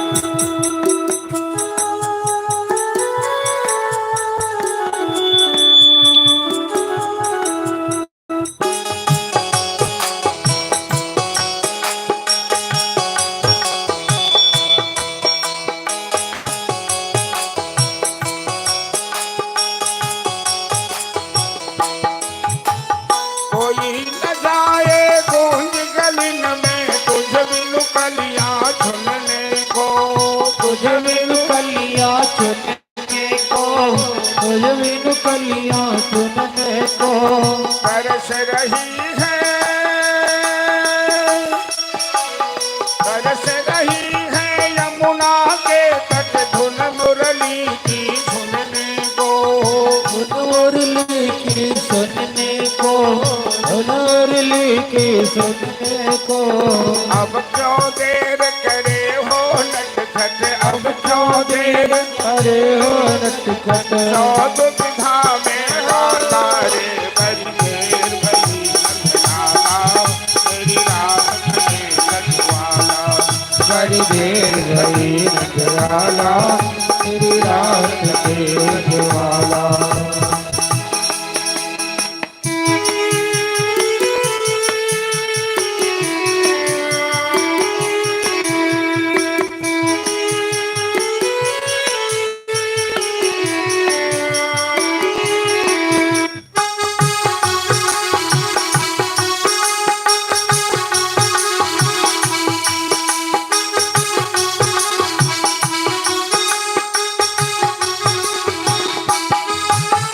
संकट में है आज ये धरती, जिस पर तूने जन्म लिया।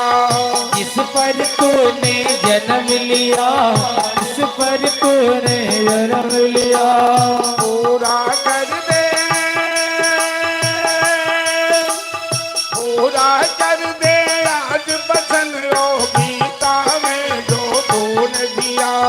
गीता में जो तूने दिया, गीता में जो तूने दिया। कोई नहीं है तुम बिन मोहन, कोई नहीं है तुम बिन मोहन। भारत का रखवाला रे। हरि देर भई नंद लाला, तेरी राह तके ब्रजवाला। हरि देर भई नंद लाला, तेरी राह तके ब्रजवाला। बाल बाल से पूछे, बाल बाल वाले किससे पूछे, कहाँ है मुरली वाला रे। बड़ी देर भई नंद लाला, तेरी राह तके ब्रजवाला। हरि देर भई नंद लाला, तेरी राह तके ब्रजवाला। बोल बाल कृष्ण भगवान की जय। भाद्र मास अष्टमी तिथि का योग, कृष्ण पक्ष मध्य रात्रि 12 बजे रात्रि। सारे भक्तों की पुकार सुनकर भगवान कृष्ण के कारागार में यशोदा के गर्भ से पहले चतुर्भुज नारायण के रूप में प्रकट होते हैं। सशंख चक्रम सकीट कुंडलम, और सभी देवता गर्व स्तुति करते हैं। चतुर्भुज रूप से भगवान ने वसुदेव देवकी को दर्शन दिया, आश्वासन दिया। अब आप लोगों को कंस से डरने की जरूरत नहीं है। मैं आ गया हूं, मैं कंस को इतना डरा दूंगा कि कंस अपनी सुरक्षा में परेशान रहेगा। अब आपको कोई कष्ट नहीं देगा। लेकिन आपका पुत्र बनकर भी मैं आपका दूध नहीं पीऊंगा। मैं छोटा सा बालक बनता हूं, आप हमें गोकुल पहुंचा दीजिए, नंद महल में यशोदा के पास। बाल लीला का आनंद तो नंद यशोदा गोकुलवासी को मिलेगा। 12वें साल मैं गोकुल से वापस आऊंगा मथुरा, कंस का वध करूंगा और आपके साथ रहूंगा। आपने जो पूर्व जन्म में अपराध किया है, अभी उसका प्रायश्चित बाकी है। 12 साल अभी कारागार में आप भजन कीजिए, लेकिन भय अपने दिल से निकाल दीजिए। तावत भयम द्रविण गेह स्वयं निमित्तम शोकस पिहा परिभवो विपुलाश्चलो। मनुष्य को संसार में तब तक डरना चाहिए किसी से जब तक परमात्मा की कृपा नहीं मिल गई। चतुर्भुज रूप से वसुदेव देवकी को दर्शन देकर, उपदेश देकर, मार्गदर्शन करके भगवान अंतर ध्यान हो जाते हैं। अब छोटा सा बालक बनते हैं और अद्भुत चमत्कार होता है। योग माया के प्रभाव से भगवान के आदेशानुसार ताले खुल जाते हैं, पहरेदार सब सो जाते हैं। तो खुल गए सारे ताले। यह क्या बात हो गई? जब से जन्मे हैं कन्हैया जेल में, तो चमत्कार हो गई। भजन का आनंद लीजिए। इसके बाद बाल कृष्ण की झांकी निकलेगी और हम लोग समय को देखते हुए बधैया में भी चलेंगे। Hello Shri Radhe. Hello hello, बोलिए बाल कृष्ण लाल की जय। खुल गए सारे ताले, वह क्या बात हो गई। क्या बात हो गई? करामात हो गई। जब से जन्मे कन्हैया करामात हो गई। जब से जन्मे कन्हैया करामात हो गई। आंगन घोर अंधेरा कैसी रात हो गई। आंगन घोर अंधेरा कैसी रात हो गई। कन्हैया करामात हो गई। जब से जन्म कन्हैया करामात हो गई।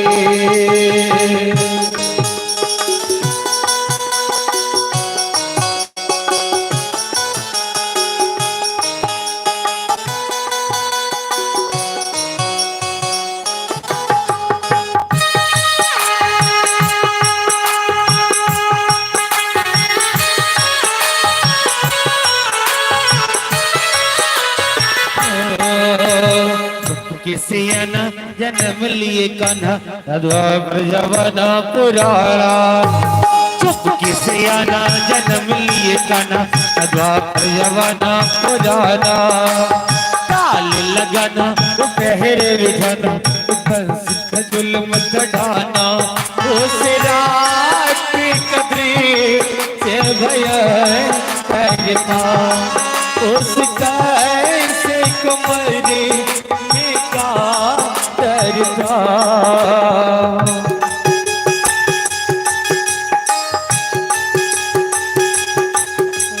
बादल छाए उमराए बरसात हो गई, बादल छाए उमराए बरसात हो गई। जब से मन में कन्हैया करामात हो गई, जब से मन में कन्हैया करामात हो गई।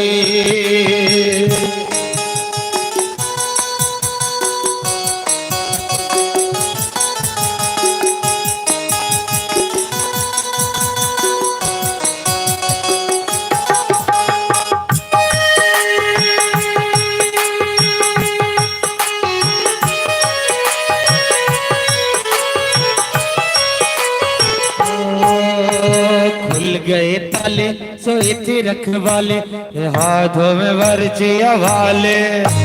खुल गए ताले सोए थे रखवाले, हाथों में बरछियां वाले। दिल के काले भरे थे पाले, काल के गले होने वाले। वासुदेव ने श्याम को उठाया था, टोकरी में मेरे श्याम को लिटाया था।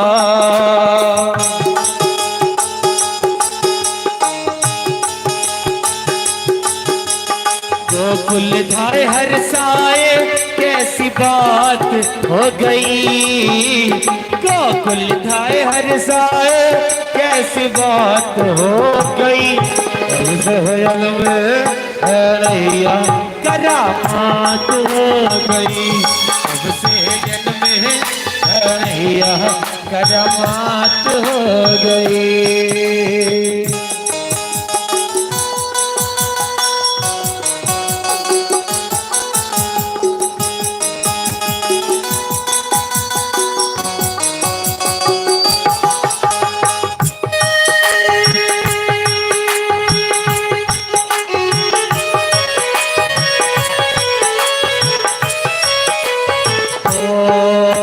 घटाए थी काली अजब मत वाली, थे टोकरे में मोहन मुरारी। घटाए थी काली अजब मत वाली, थे टोकरे में मोहन मुरारी।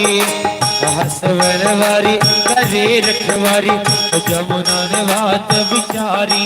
श्याम आए भगे तो कही ते कारी, इनके चरणों में हो जाऊं बलि हारी।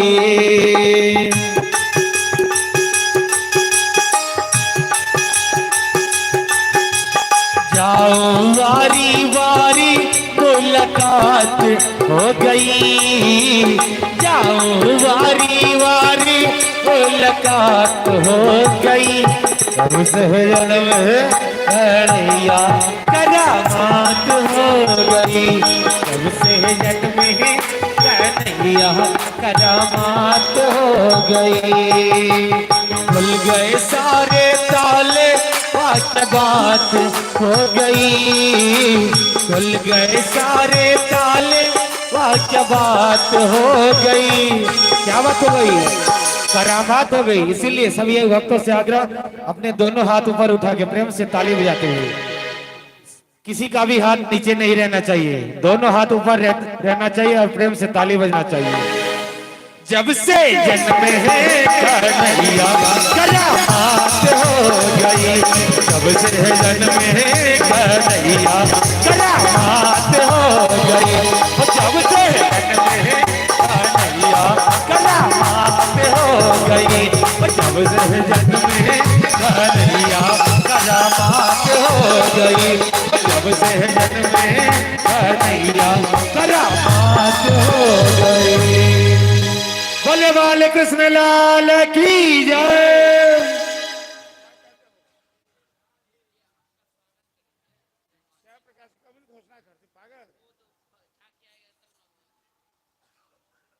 श्री राधे और ई भजन पर प्रसन्न भकाओ गणेश पासवान जी की तरफ से 101 रुपया के पुरस्कार ले। एक बार समाज में कहीं जोरदार ताली बजा देवे।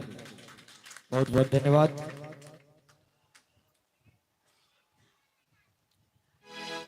योग माया भगवती के प्रभाव से पहरेदार सब जिसे कंस ने तैनात किया था चौकीदारी के लिए, चौकसी के लिए, सब सो गया। ताले खुल गए, हथकड़ी बेड़ियां खुल गई। चतुर्भुज नारायण छोटा सा बालक का रूप धारण किया और भगवान के आदेशानुसार वसुदेव जी अपने लला को बगल में कोई टोकरी थी, टोकरी में उठाकर मथुरा से गोकुल के लिए प्रस्थान किया। भादो महीना है, मध्यरात्रि का समय है, काली घटा छाई हुई है, बड़े जोरों का झंझावात चल रहा है, दामनी दमक रही, बिजली चमक रही है, बारिश हो रही है, बूंदे टपक रही है और शेष भगवान बाल कृष्ण के पीछे पीछे छतरी का काम, छतरी बनाए हुए लगाए हुए सेवा में लगे हुए हैं।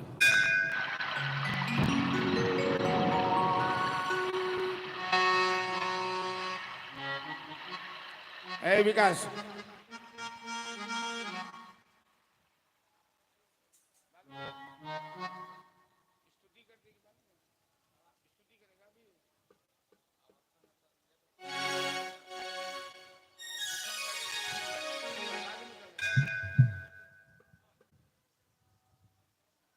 बात करो ना, जा करो ना, बाद में कर लेते हैं।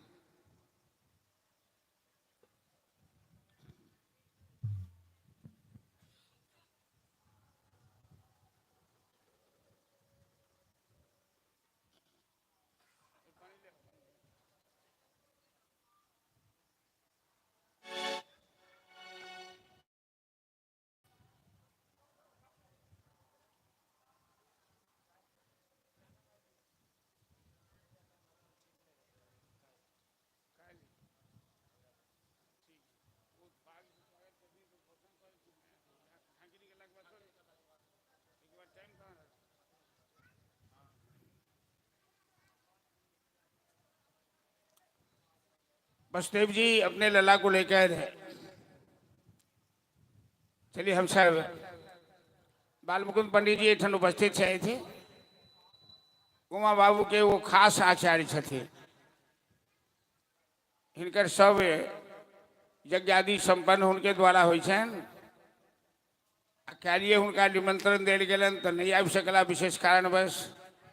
आज भगवान के जन्म अवसर में एखन बधैया के समय चल रहा है, तो परिवेश के देखे हम सब आग्रह करवन कि उनका आबि के एठन एक दूटा स्तुति बढ़िया प्रस्तुत करथिन। लेकिन आज अब बधैया के समय भ गया, इन एक दिन कथा 2 दिन अखन शेष है, तो स्तुतियों कनी बढ़िया सुर ताल पर होबक चाहिए। बढ़िया स्तुति हो उनकर प्रस्तुति जे हम सब कार्य श्रवण करब।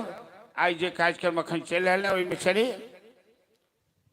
तो हेलो,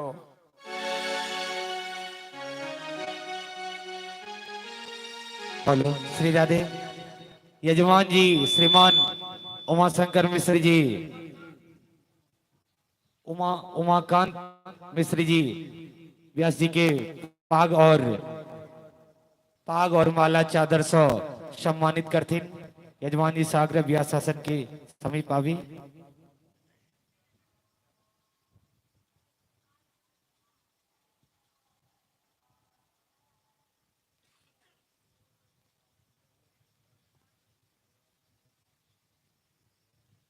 जोरदार ताली बजा दे सब आदमी। तुम सब बोले बांके बिहारी लाल की, राधा रानी की, कृष्ण कन्हैया लाल की, हर हर महादेव।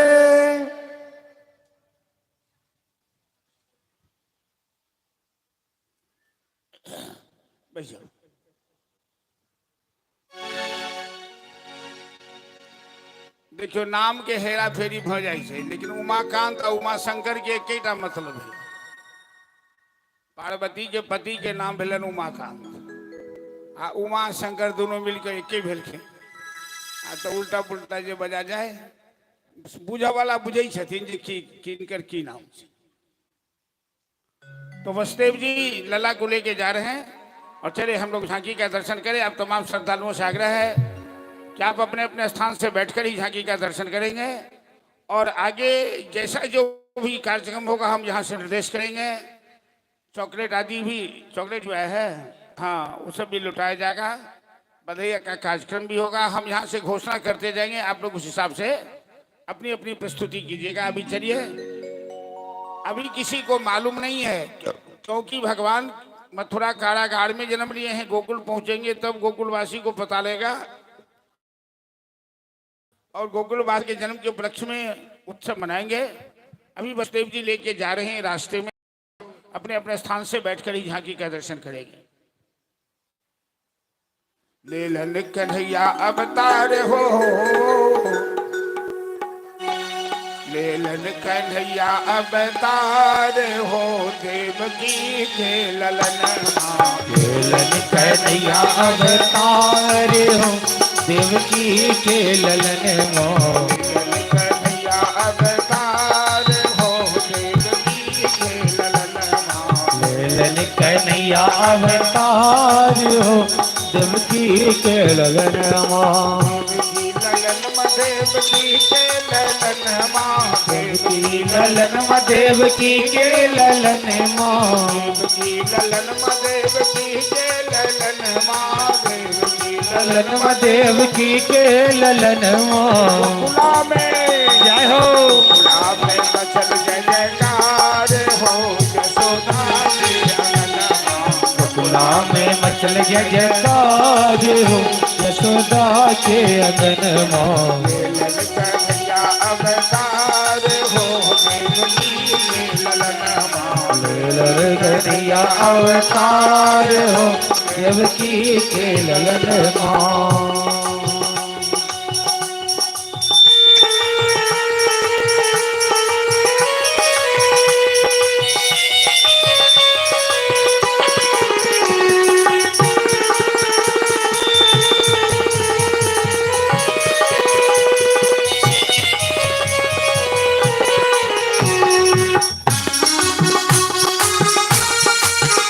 जय हो,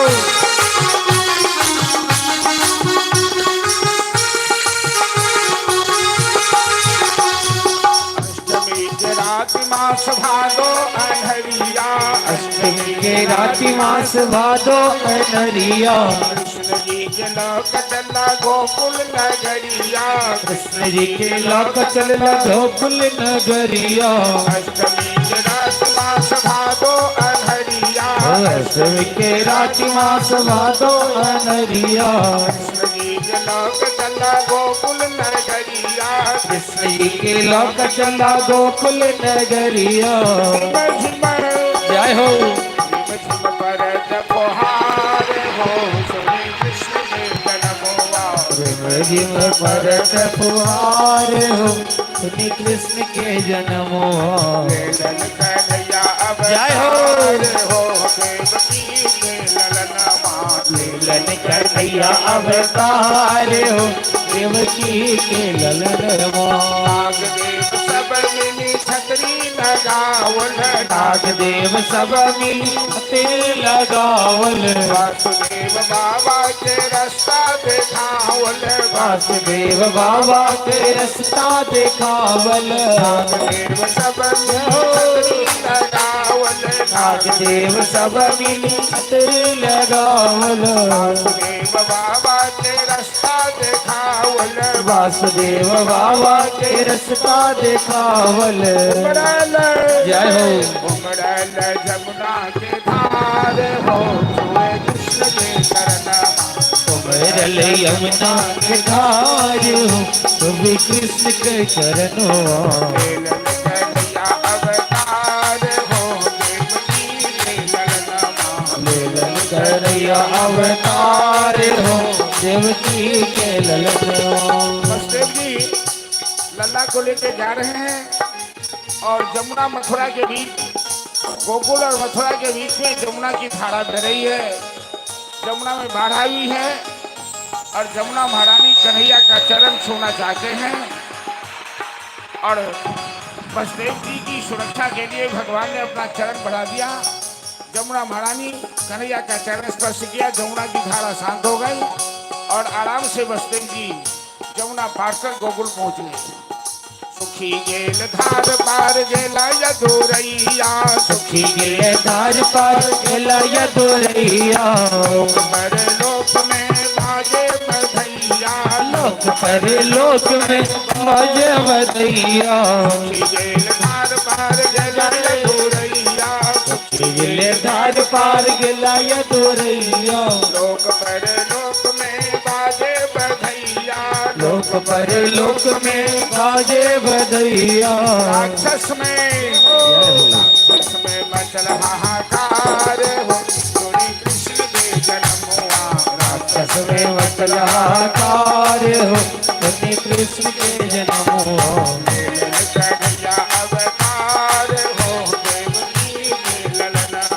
लेलन कन्हैया अवतार हो, देवकी के ललनमा। लेलन कन्हैया अवतार हो, देवकी के ललनमा। लेलन कन्हैया अवतार हो, देवकी के ललनमा।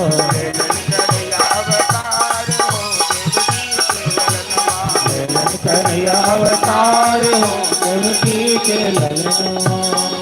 बोलवा कृष्ण भगवान की जय। सब आदमी से आग्रह की पहले बैठ जाओ अपना स्थान पर, मौका दिल जाए सबके नौछावर चढ़ावर बैठ जाओ अपना स्थान पर। पाछू लोग सब बैठे सके, बैठ जाओ अपना जगह पर बैठ जाओ। चलो सब आदमी पहले भजन के साथ दियो, नंद के आनंद भई जय कन्हैया लाल की।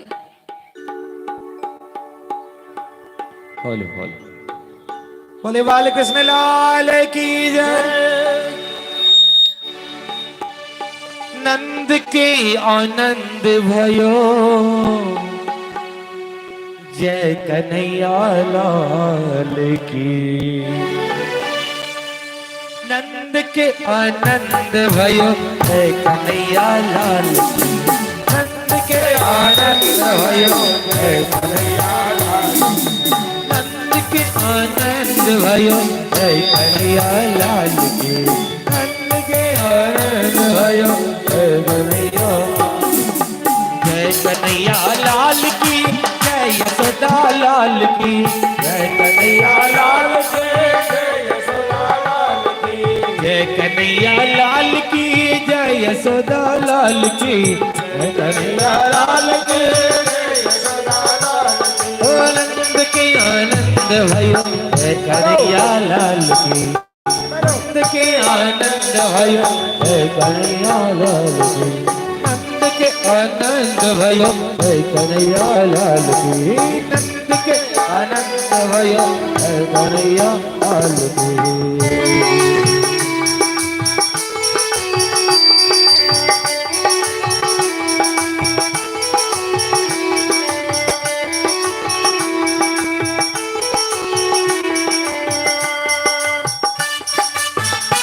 जय हो। ताली बजाकर सब आदमी कनी प्रेम से।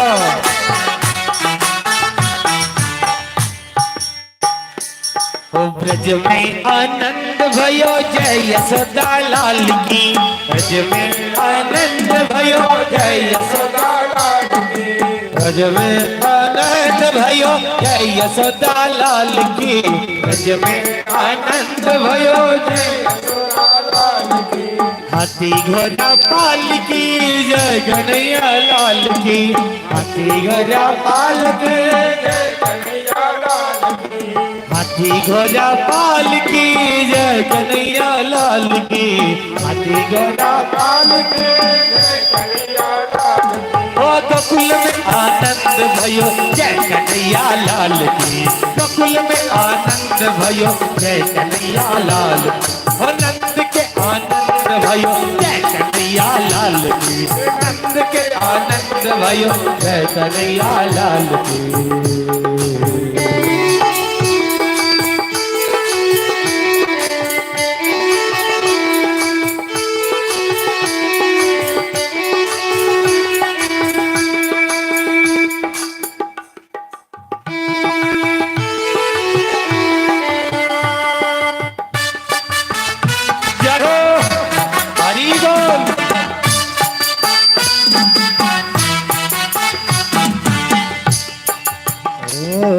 आनंद से बोल सब जय जय यशोदा लाल की, आनंद से बोल सब जय यशोदा लाल की, आनंद से बोल सब जय यशोदा लाल की, आनंद से बोल सब जय यशोदा लाल की, जय यशोदा लाल की, जय कन्हैया लाल की, जय यशोदा लाल की, जय कन्हैया लाल की। हो गौवे चराने आए जय हो पशुपाल की, गौवे चराने आए जय हो पशुपाल, आनंद के आनंद भयो जय कन्हैया लाल की, आनंद के आनंद भयो जय कन्हैया लाल की।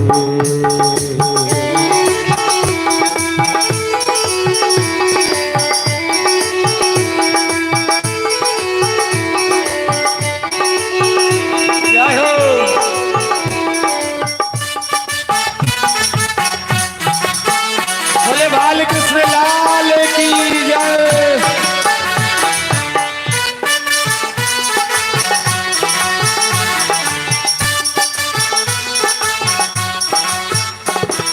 कोटिन ब्रह्मांड के अधिपति लाल की, कोटिन ब्रह्मांड के अधिपति लाल की, कोटिन ब्रह्मांड के अधिपति लाल की, कोटिन ब्रह्मांड के अधिपति लाल की, हाथी घोड़ा पाल की जय कन्हैया लाल की, हाथी घोड़ा पाल की जय कन्हैया लाल की। वो कौवे चराने आए जय हो पशुपाल की, कौवे चराने आए जय हो पशुपाल, हो नंद के आनंद भयो जय कन्हैया लाल की, नंद के आनंद भयो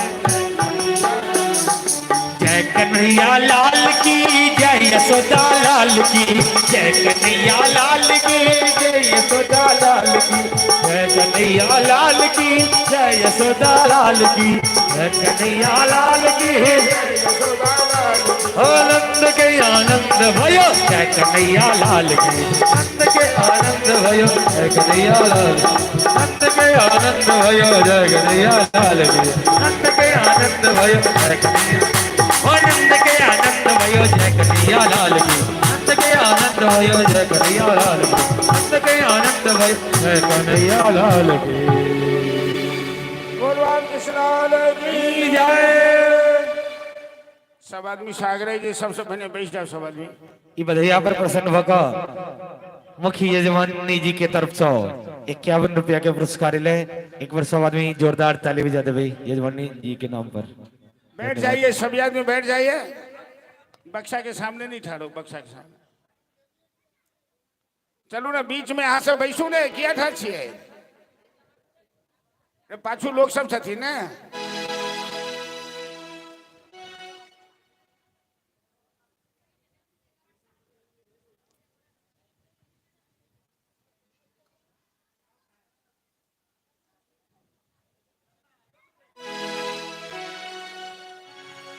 हेलो हेलो सब आदमी से आग्रह अपन अपन स्थान पर शांतिपूर्वक बैठ जाओ। बधैया के कार्यक्रम भ रहा है, बैस को प्रेम से ताली बजावे बधैया के आनंद बटवा दियो, लुटावा में दिक्कत है। हाँ सब फिर भगदड़ मचाए थे ठार भए थे। चलो बधिया को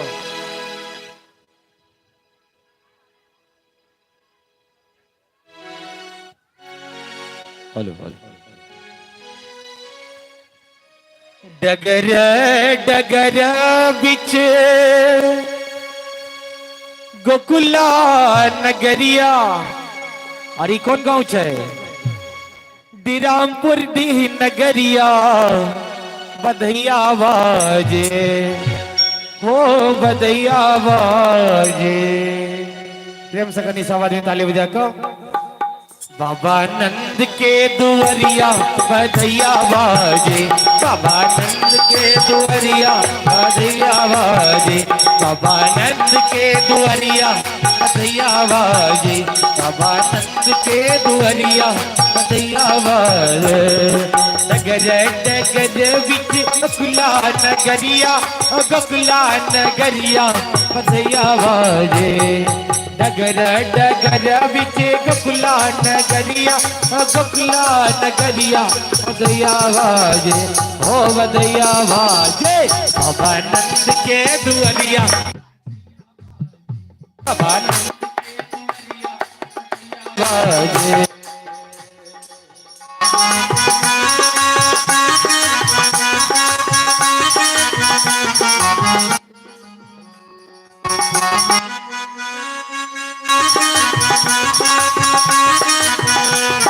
जय हो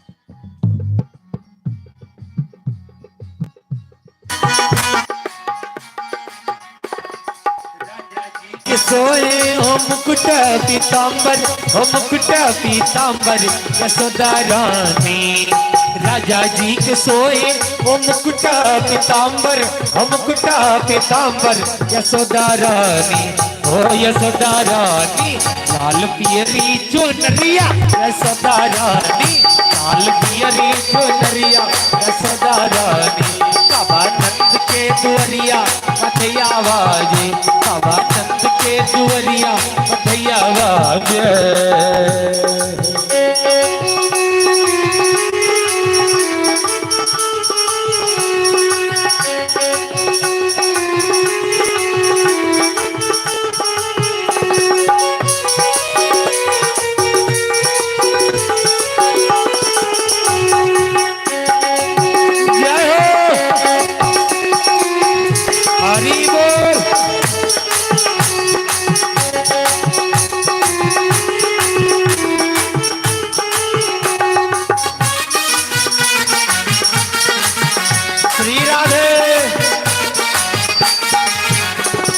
राजा जी लुटावत हो अनधन सनमा हो अनधन सनमा यशोदा रानी राजा जी लुटावत हो अनधन सनमा हो अनधन सनमा यशोदा रानी हो यशोदा रानी नग जरित गगनमा यशोदा रानी नग जरित गगनमा यशोदा रानी बाबा नंद के दुआरिया बधैया बाजे बाबा नंद के दुआरिया बधैया बाजे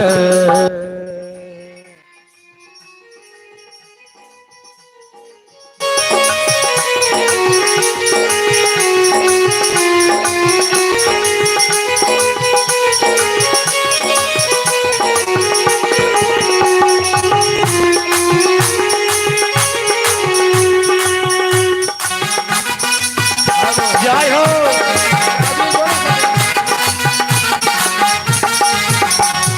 परम प्रफुल्लित भये मैंने दंपति जन्म लिहले परम प्रफुल्लित भये मैंने दंपति जन्म लिहले हो जन्म लिहले ऐसो सुंदर ललनमा जन्म लिहले ऐसो सुंदर ललनमा जन्म लिहले ऐसो सुंदर ललनमा जन्म लिहले ऐसो सुंदर ललनमा जन्म लिहले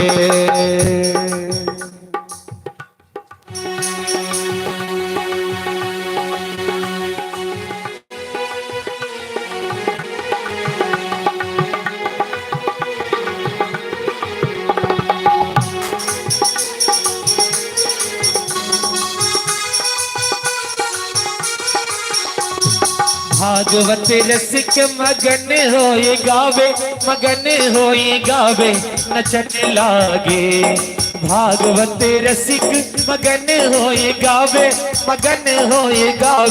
नचन लागे हो नचन लागे सब लोग लोगैया नचन लागे सब लोग लोगैया नचन लागे बाबा नंद के दुआरिया बधैया बाजे बाबा नंद के दुआरिया बधैया बाजे डगर डगर बिचे गोकुला नगरिया हो गोकुला नगरिया बधैया बाजे डगर डगर बिचे गोकुला नगरिया हो गोकुला नगरिया बधैया बाजे बाबा नंद के दुआरिया बधैया बाजे बाबा नंद के दुआरिया बधैया बाजे बाबा नंद के दुआरिया बधैया बाजे बाबा नंद के दुआरिया गैया बाजे बाबा नंद के दुआरिया गैया बाजे। बोल बाल कृष्ण भगवान की जय। श्री राधे ई बधैया पर प्रसन्न भको श्रीमान अमर कुमार सिंह जी की तरफ से 101 रुपया के पुरस्कार ले एक बेर सब आदमी जोरदार ताली बजा देवे। बहुत बहुत धन्यवाद। भगवान सब पर सदा आशीर्वाद बने रहे। धन्यवाद। और राजकुमार मिश्रा जी के तरफ से सारा कलाकार पंडित भागवत सहित 700 रुपया के पुरस्कार। जरा जोरदार ताली बजा दिया ना। पोता न जैसन हुनकर बेसी हुनका तो सूद ब्याज लागल चाहिए। उनकर पोता खूब बधैया के आनंद ल रहा नाच नाच का।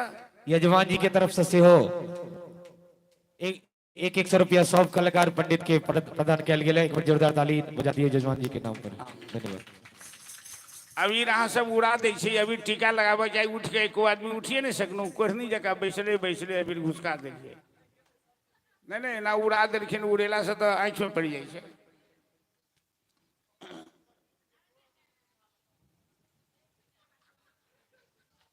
लाला जन्म सुन के आई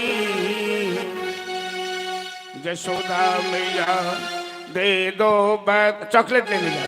लाला जन्म सुन के आई यशोदा मैया दे दो बधाई। लाला जन्म सुन आई लाला जन्म सुनी आई यशोदा मैया दे दो बधाई। लाला जन्म सुनी आई यशोदा मैया दे दो बधाई। दे दो बधाई मैया दे दो बधाई। दे दो बधाई मैया दे दो बधाई।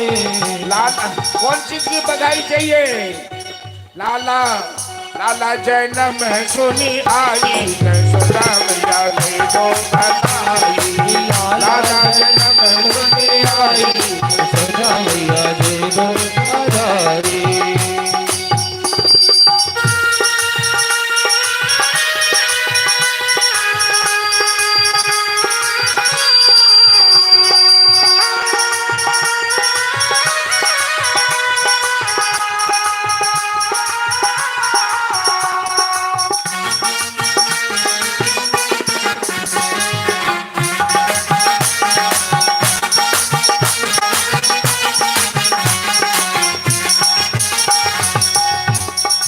नंद जी के आंगन में कृष्ण जन्म के अवसर पर महान उत्सव चल रहा है।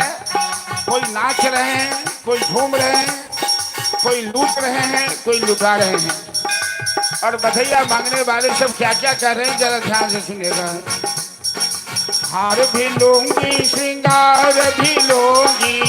हार भी लूंगी श्रृंगार भी लूंगी। हार भी लूंगी श्रृंगार भी लूंगी। हार भी लूंगी श्रृंगार भी लूंगी। हार भी लूंगी श्रृंगार भी लूंगी। हार भी लूंगी श्रृंगार भी लूंगी। और क्या लूंगी? अरे माला की लूंगी गुठाई यशोदा मैया दे दो बधाई। माला की लूंगी गुठाई यशोदा मैया दे दो बधाई।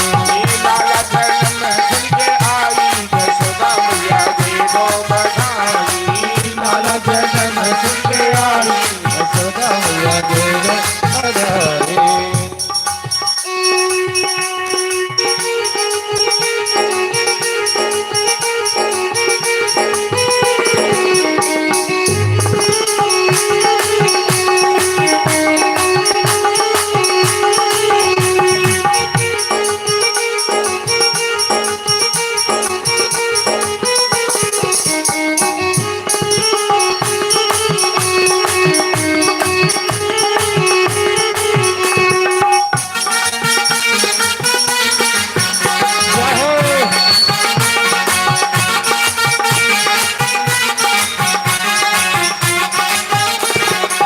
नथिया भी लूंगी टीका भी लूंगी। नथिया भी लूंगी टीका भी लूंगी। नथिया भी लूंगी मैया टीका भी लूंगी। नथिया भी लूंगी मैया टीका भी लूंगी। भी लोगी पीका भी लोगी लड़कियां भी लोगी पीका भी लोगी गगना की लोगी बनाई यशोदा मैया की दो बधाई गगना की लोगी बनाई यशोदा मैया की दो बधाई लाला जन्म से आई यशोदा मैया की दो बधाई लाला जन्म से आई यशोदा मैया की दो बधाई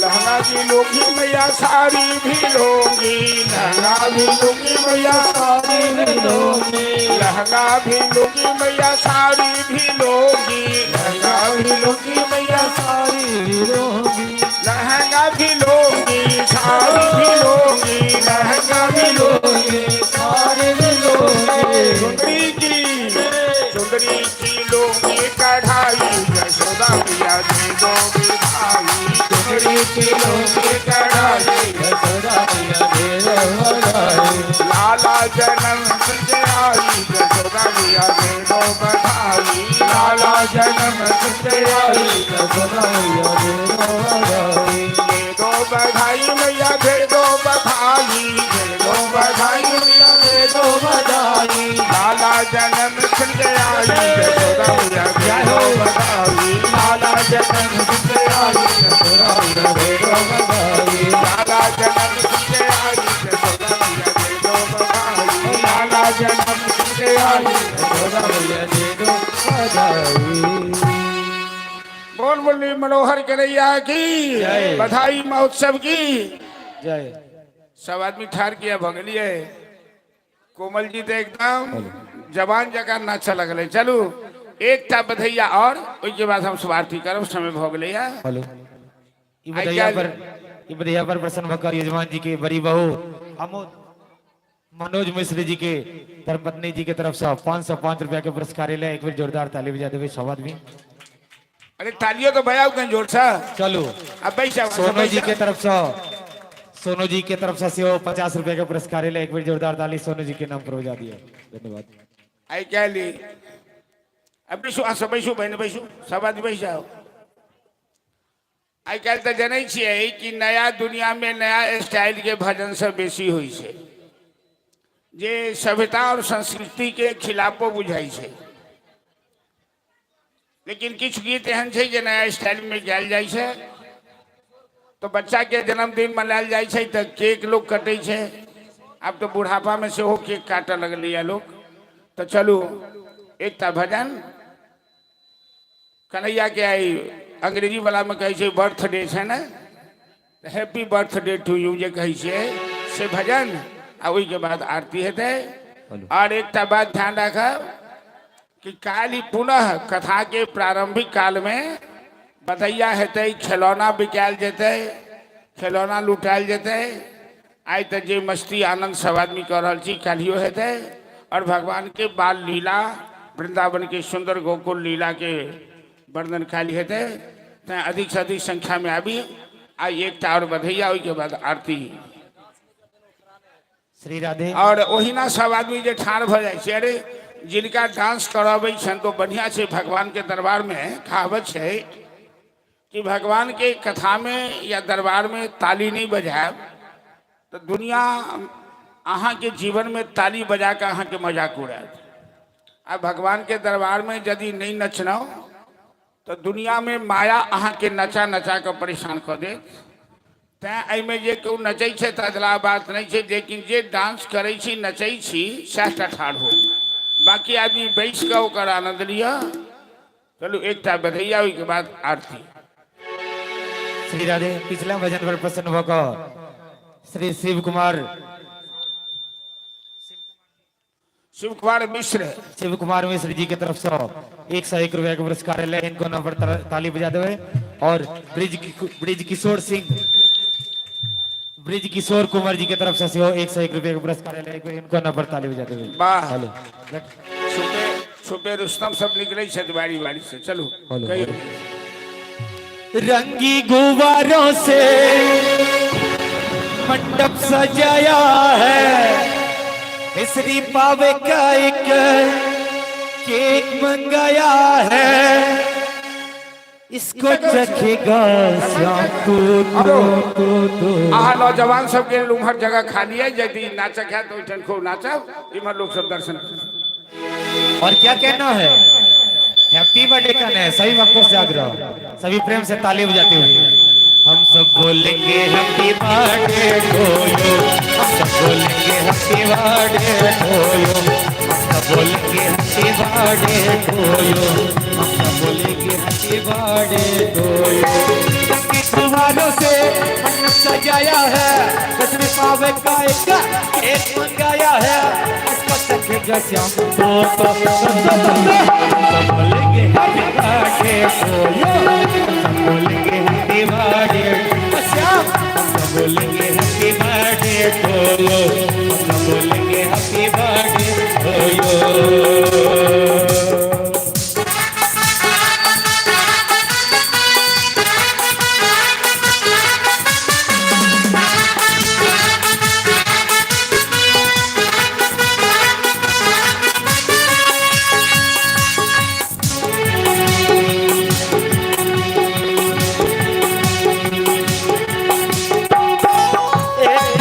पूरा हुआ इंतजार का, आया है जन्मदिन मदन मुरार का। एक बरस पूरा हुआ इंतजार का, आया है जन्मदिन मदन मुरार का।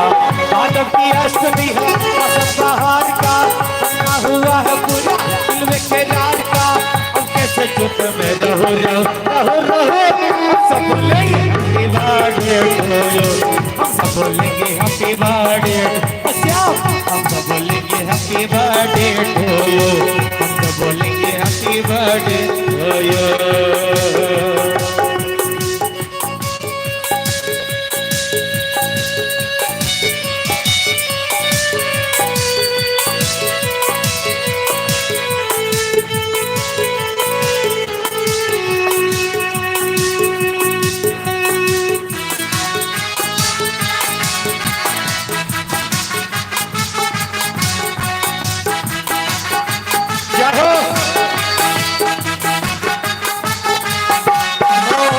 तुम्हारे लिए कुछ भी न लाए हैं, दर्शन दिखाते रहना कहने ये आए हैं।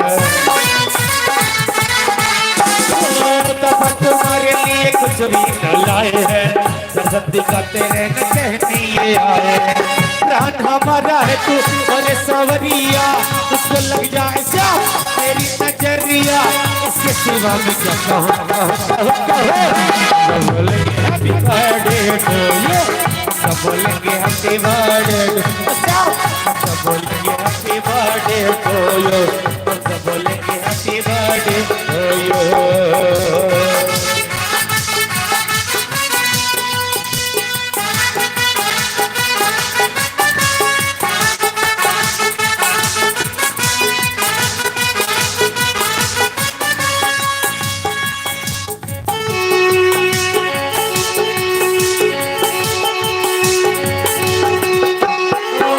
दीवानी तेरे पीछे तो मिला है, जग में श्याम तेरा भक्त अकेला है।